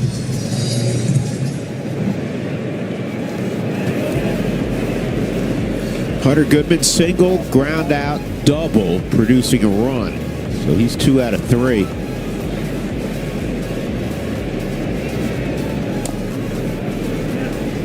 Right in the heart of the plate at knee level, 0-1.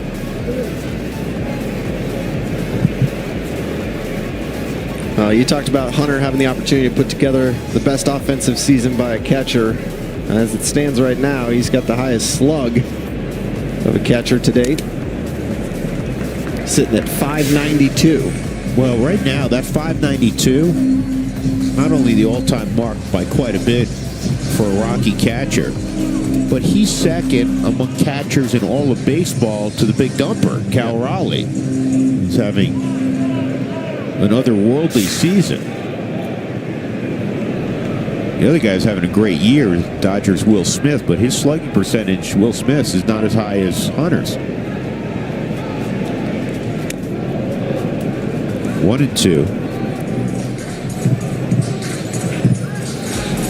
I mean, this year, if you're mentioned offensively in the same breath as Cal Raleigh, yeah, heady stuff, right? Yeah. I mean, outside of Shohei and Judge, it's tough to do. Yeah. Well, 96 gets Hunter this time. The Rockies, as we stretch in Baltimore, leading the Orioles 5-4, the first of 3.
Kyle Freeland fashioned what turns out to be 6 really good innings. Yeah, he threw the ball real well.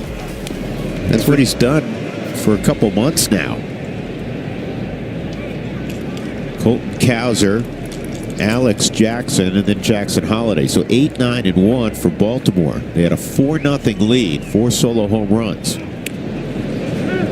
1 ball, 1 strike. And for Jake, the last 2 outings have been really good. Back to the Jake we knew. The 3 prior to that, just a blemish, a little bit of a hiccup, struggle with command. It's going to happen. He was so dominant for really about 3 months. Yeah. Yeah. And honestly, especially given half his performances are coming at Coors Field, where 1 mistake can lead to 3 runs. But Jake did a good, quick job of righting the ship. 1-2 on Cowser and 1-3 on Cowser, so he has to leave. 1 out. Well, Jake doing his best Kyle Freeland right there. Let's check out the T-Mobile coverage cam, and that's the performance of Kyle Freeland today. After the 4 hiccups, he settled.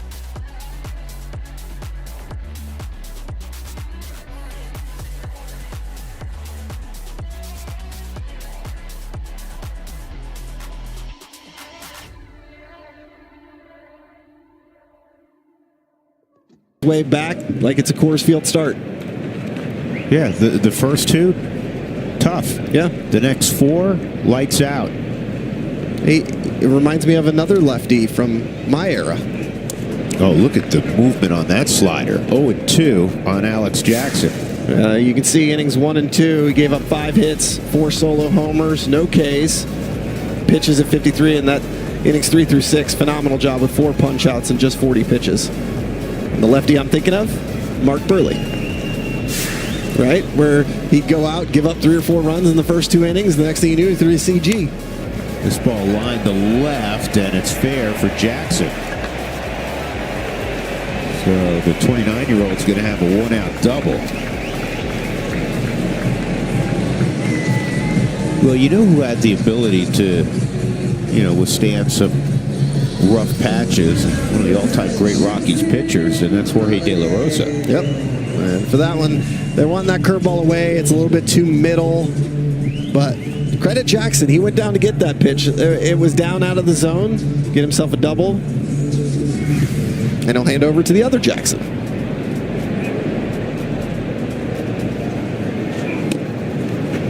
There's a strike on Holiday. Jackson a single and a double tonight. The double came in the second inning.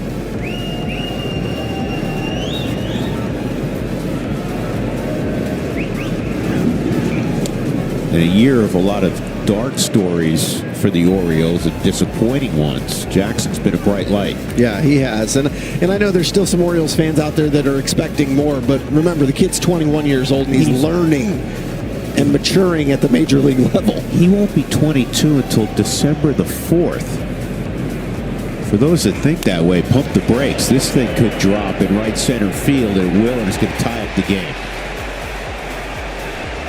Jackson comes around, and I guess you got to give Alex Jackson credit also.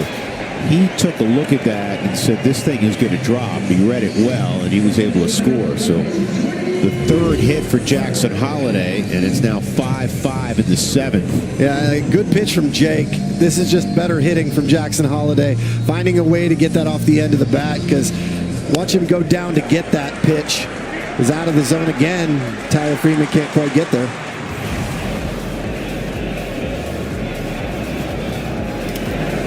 Jackson a threat to run. Sliders in there for a strike on Westberg.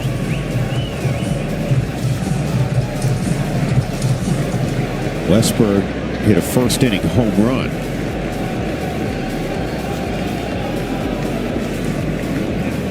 Another strike.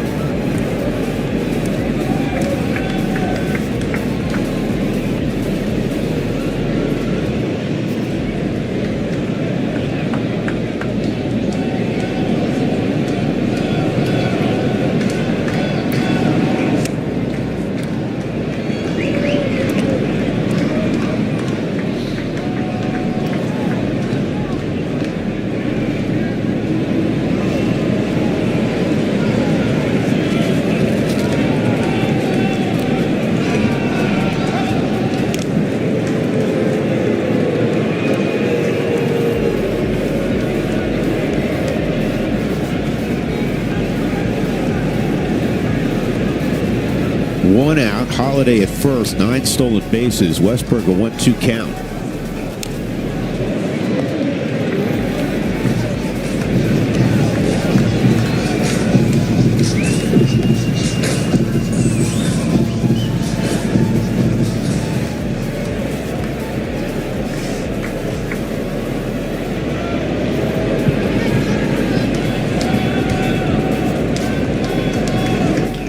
And a ground ball to second. There's one on to first.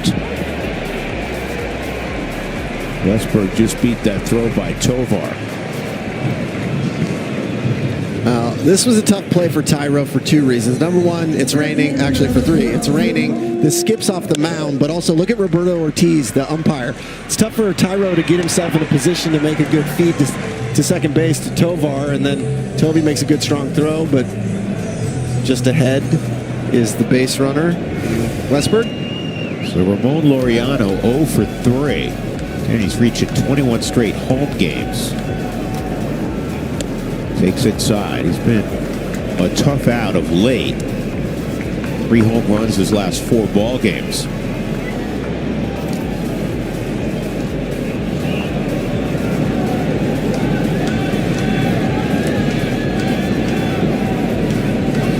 I think they're letting fans back in the lower bowl now. Well, that's a good sign. Yeah.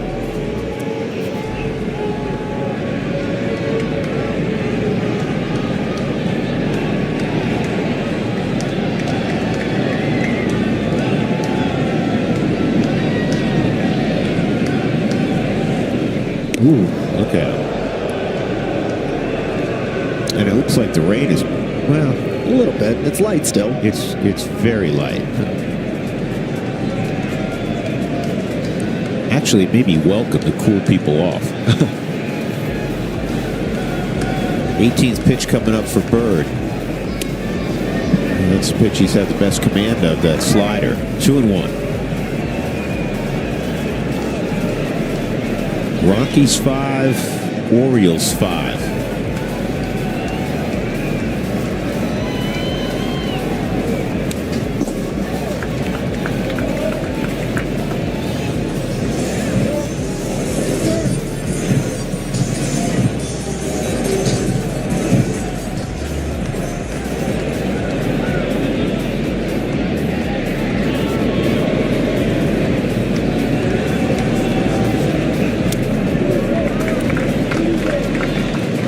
So a 3-2 count. You'll get movement from Westberg.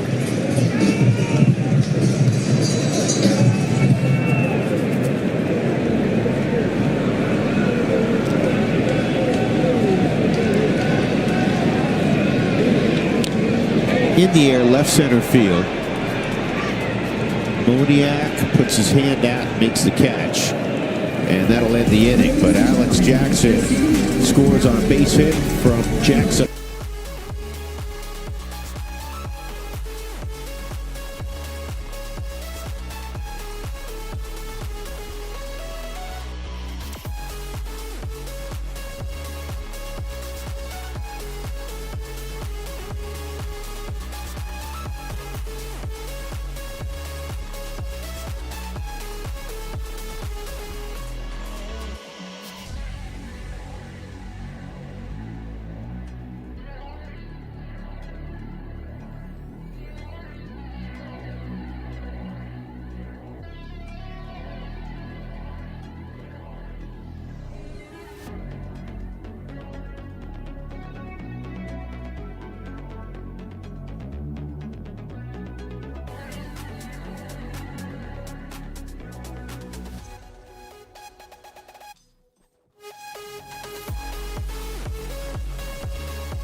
Jordan Beck, Ezekiel Tovar, and Tyro Estrada. Yeah, just a 184 batting average against from righties against Kittredge. It's 9 for 49. And he's ahead quickly on Beck. 2 strikes. Jordan's 2 for 3. His fifth inning two-out single gave the Rockies a 5-4 lead at the time. It's now 5-5. Rockies 5 runs, 6 hits, clean defensively. 5 runs, 9 hits. No errors for Baltimore.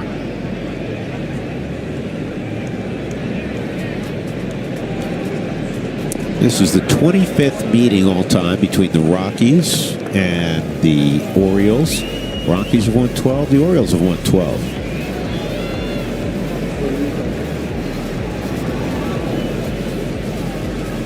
And Beck goes down, 1 out.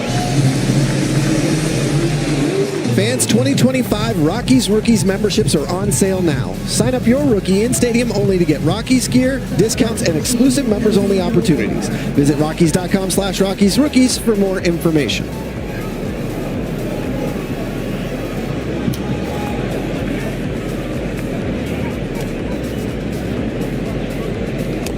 It would be nice to see here. We haven't seen one in like 48 hours. An Ezekiel Tovar home.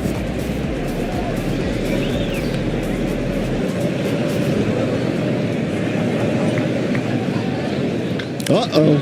Deep left field, way back, and there's your Ezekiel Tovar homer. 6-5 Colorado. Well done. Where's that casino you went to last night? Not far. We can go again. Somebody hit a jackpot last night in the group, and you just hit the jackpot there. How about that Ezekiel Tovar?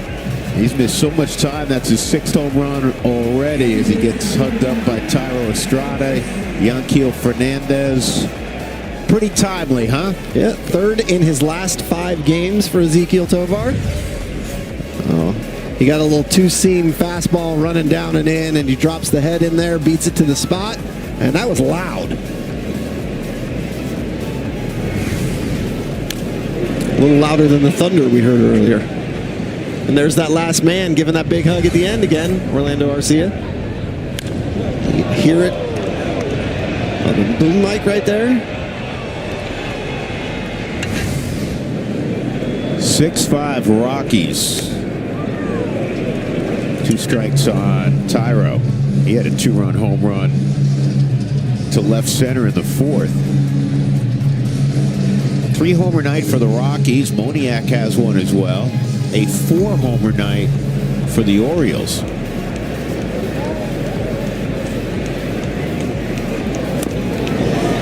And Kittredge strikes out Estrada. 2 gone. That'll bring up Yanquiel Fernandez. Now Yanquiel's looking for his first major league home run. Kid with prodigious power. I first saw him, I was down in the Dominican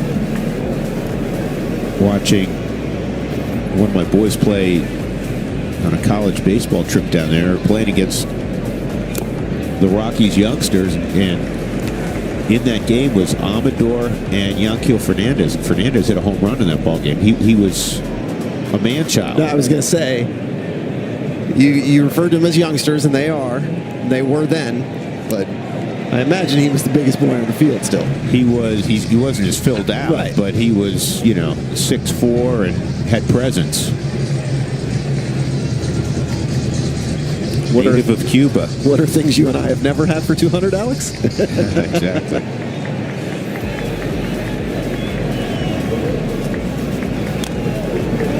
Yanquiel keeps the at-bat alive.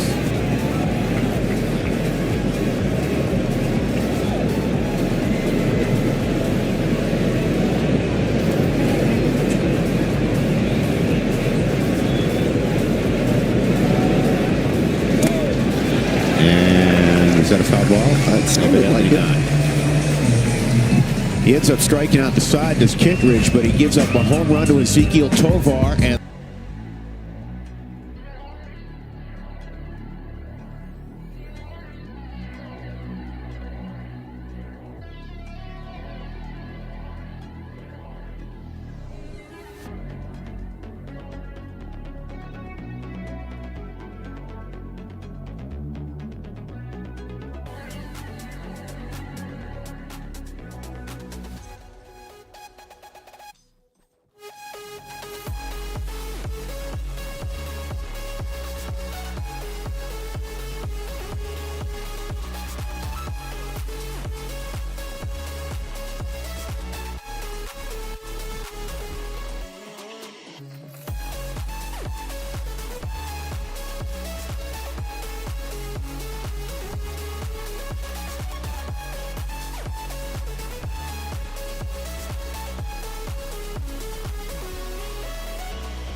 Rockies up 6-5 is going to be asked to handle the 8th inning. TK will see Tyler O'Neill initially, 4, 5, and 6 for the Orioles. And that is lined to left center field, and it is going to take one hop and go off the wall. O'Neill will stop at second. A leadoff double, tying run there.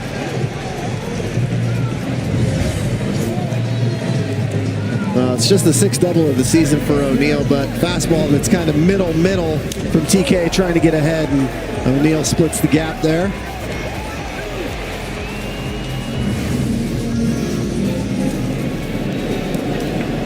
We'll bring up Ramon Urias. Rockies shorten up on the corners. Tolley is way in.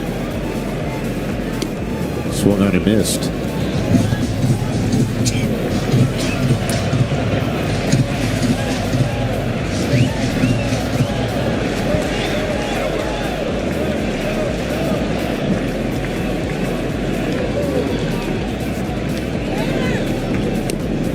Two strikes. Now keep in mind, Victor Vodnik, we told you off the top of the broadcast, not available. Congrats to Victor and his wife. They had a baby girl yesterday. So Victor is on paternity leave. Swung on and missed. That's a big strikeout. No advancement, obviously, for Tyler O'Neill. One out, and that'll bring up Cedric Mullins. Let's check in with Kelsey. Well, Drew, you just led me off very kindly. Lots of roster moves for the Rockies today, including the Ryan McMahon move. But you see, Ade Alamador optioned to AAA. Tyro Estrada reinstated back from the 10-day IL. He's made his case in this game. You mentioned Victor Vodnik. Congratulations to his family welcoming in their 3rd baby girl. And Nick Anderson, a veteran reliever picked up by the Rocks earlier this year, has been activated. You see Sean Bouchard was DFA'd as well. And as you mentioned earlier, Ryan McMahon, obviously they weren't able to bring up somebody quickly to fill that roster spot. So the Rockies are playing a man down with 25 guys tonight. All right, thanks for the official updates on the number of roster moves for the Rockies today. 2-0 on Mullins. He had a bunt hit his last time up. Yeah, I think that makes sense for fans at home wondering, because Victor would probably be up in this spot. Now they understand he's at home taking care of a new baby.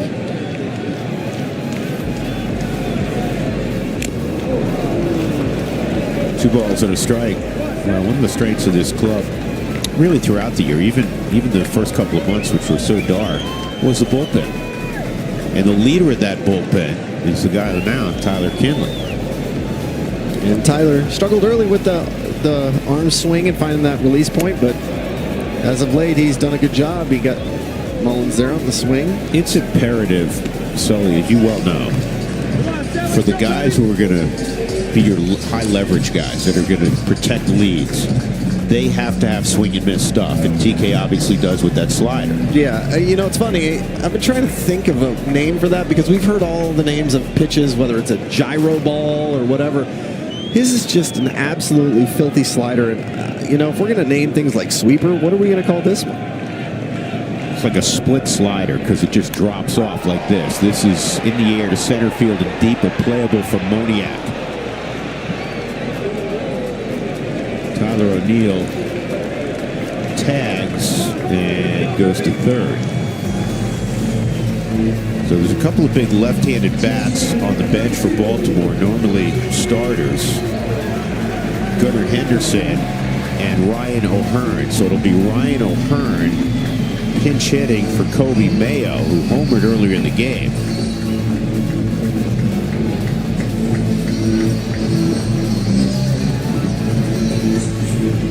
I saw this the other day. The Rockies, instead of always having Darryl Scott come out when there's a pinch hitter, so many teams do with their pitching coach to go over the scouting report. You know, Hunter Goodman's well versed in it. TK's such a sharp guy. He's done his homework, and so they just visit on the mound instead of. It's still a visit, but it doesn't always involve the pitching coach. Yeah, and I'm sure that comes from the pitchers meeting where Hunter has done his homework on every guy, including the bench. So here we go, 2 outs, tying run 90 feet away. And this is launched a mile south.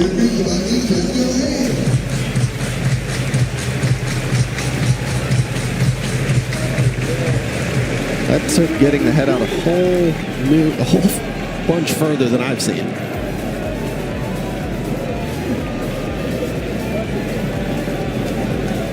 Here's the 0-1 on O'Hearn.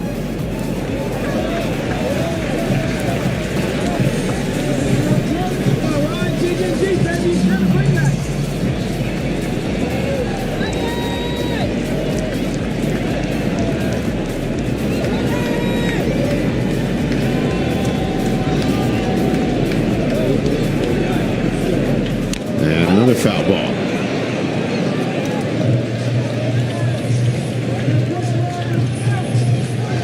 Well, now you can bury that slider, which always, with a runner at third, puts a lot of pressure on the catcher to block it. One of the strengths of Hunter Goodman has been his blocking ability. I'd like to see the slower curveball, right? He's out in front of the slider. Take some miles an hour off. See if you can get a swing and miss. Throw it down. Yep, they got him with that pitch. What a job by Kinley. Gives up a leadoff double on the first pitch he threw, and then prevents Baltimore from scoring.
Orlando Arcia, and Orlando takes the first pitch strike. He's facing Corbin Martin. I'd love to see the boys add on a point or two here. Give some breathing room. Big bouncer to third.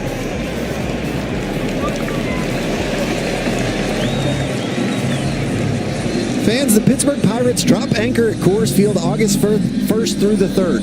Don't let them steal the show. Join us for big hits, fun vibes, and post-game concerts. Snag your seats now at Rockies.com/tickets.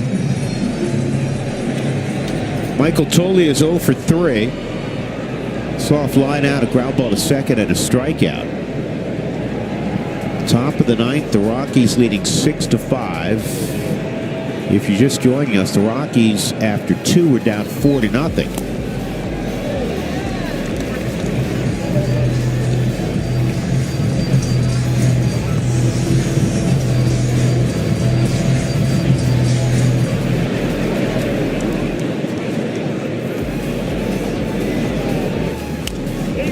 And this is tapped to first. Easy play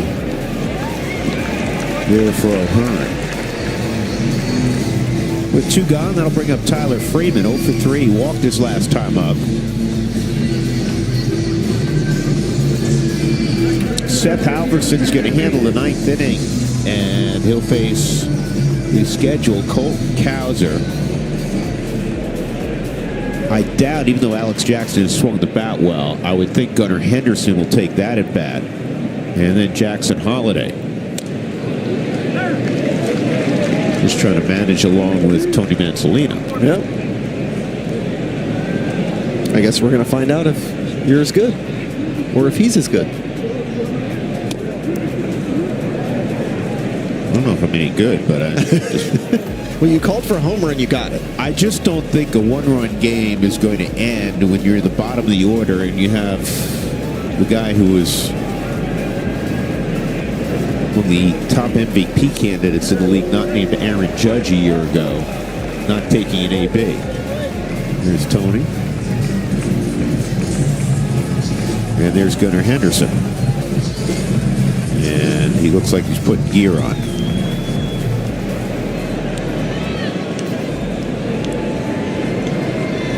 One-two on Freeman outside. Not to mention high. 2-2.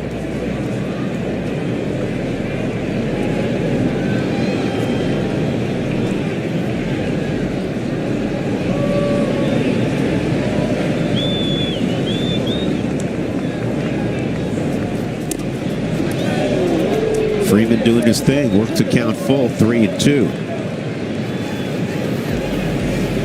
Freeman can reach. Mickey Moniak on deck.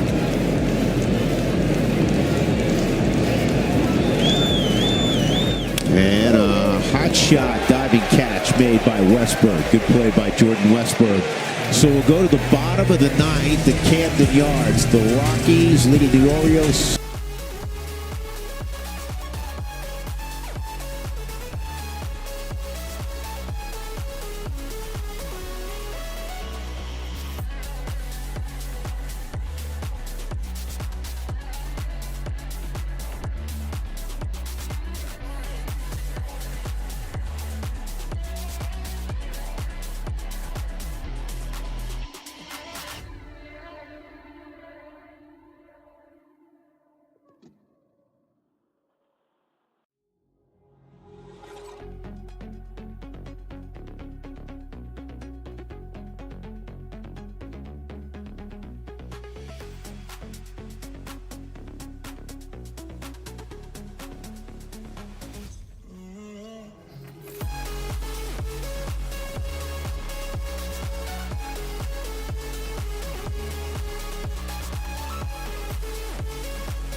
throw 253, the terrific closer for the A's. And Seth has thrown 182. Colton Cowser, 0 for 3, 2 strikeouts, steps up. Gunnar Henderson's on deck, fastball at 99. The arm clearly bothering him a little bit. Strike one.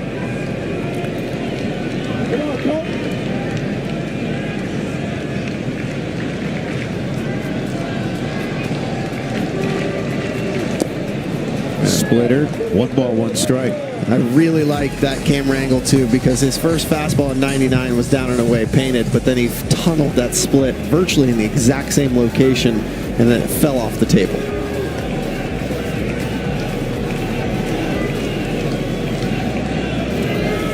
Two and one.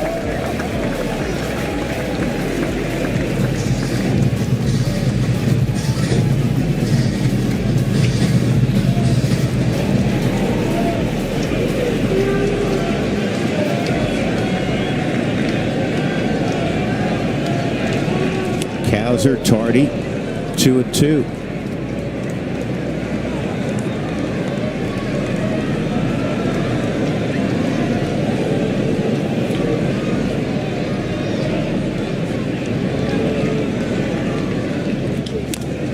On the ground to Tolia. Halverson got there just in time. Cows are hustling up the line. One out. And Gunnar Henderson will come up, pitch hitting for Alex Jackson. And I look at a rise out of the faithful here at Camden Yards.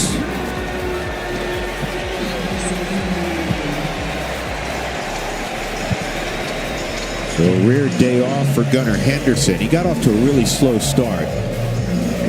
He had an oblique in spring training, Sully. If you remember, he missed most of spring training. And, you know, he's such a big star. You know, probably came back maybe a little bit earlier than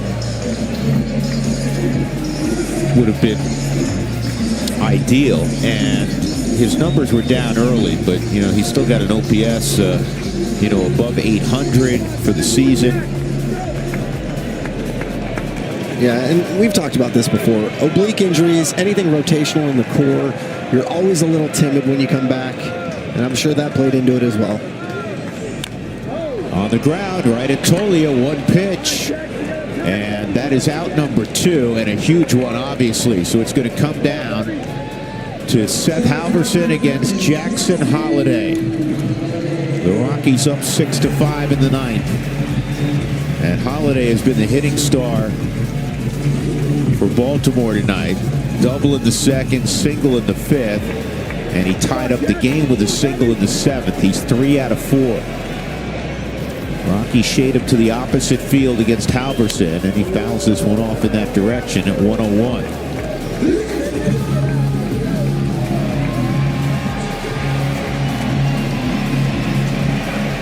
Halverson seeking his 10th save of the year. Here's the 0-1.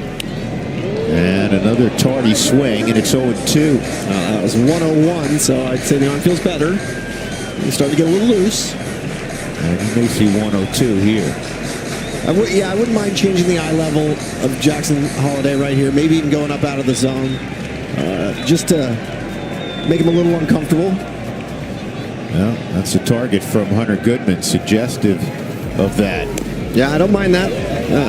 Exactly what you ordered. Yeah, now you've opened up the book. You can give him the split, see if it'll chase. Do you want to speed up the bat? Well, it's out of the zone. I want the chase. Down there. Here we go, 1-2 with 2 outs. That's a tough pitch to stay off of, because that was a strike for about 57, 58 feet before it tailed off the plate. Good take by Holliday, 2-2.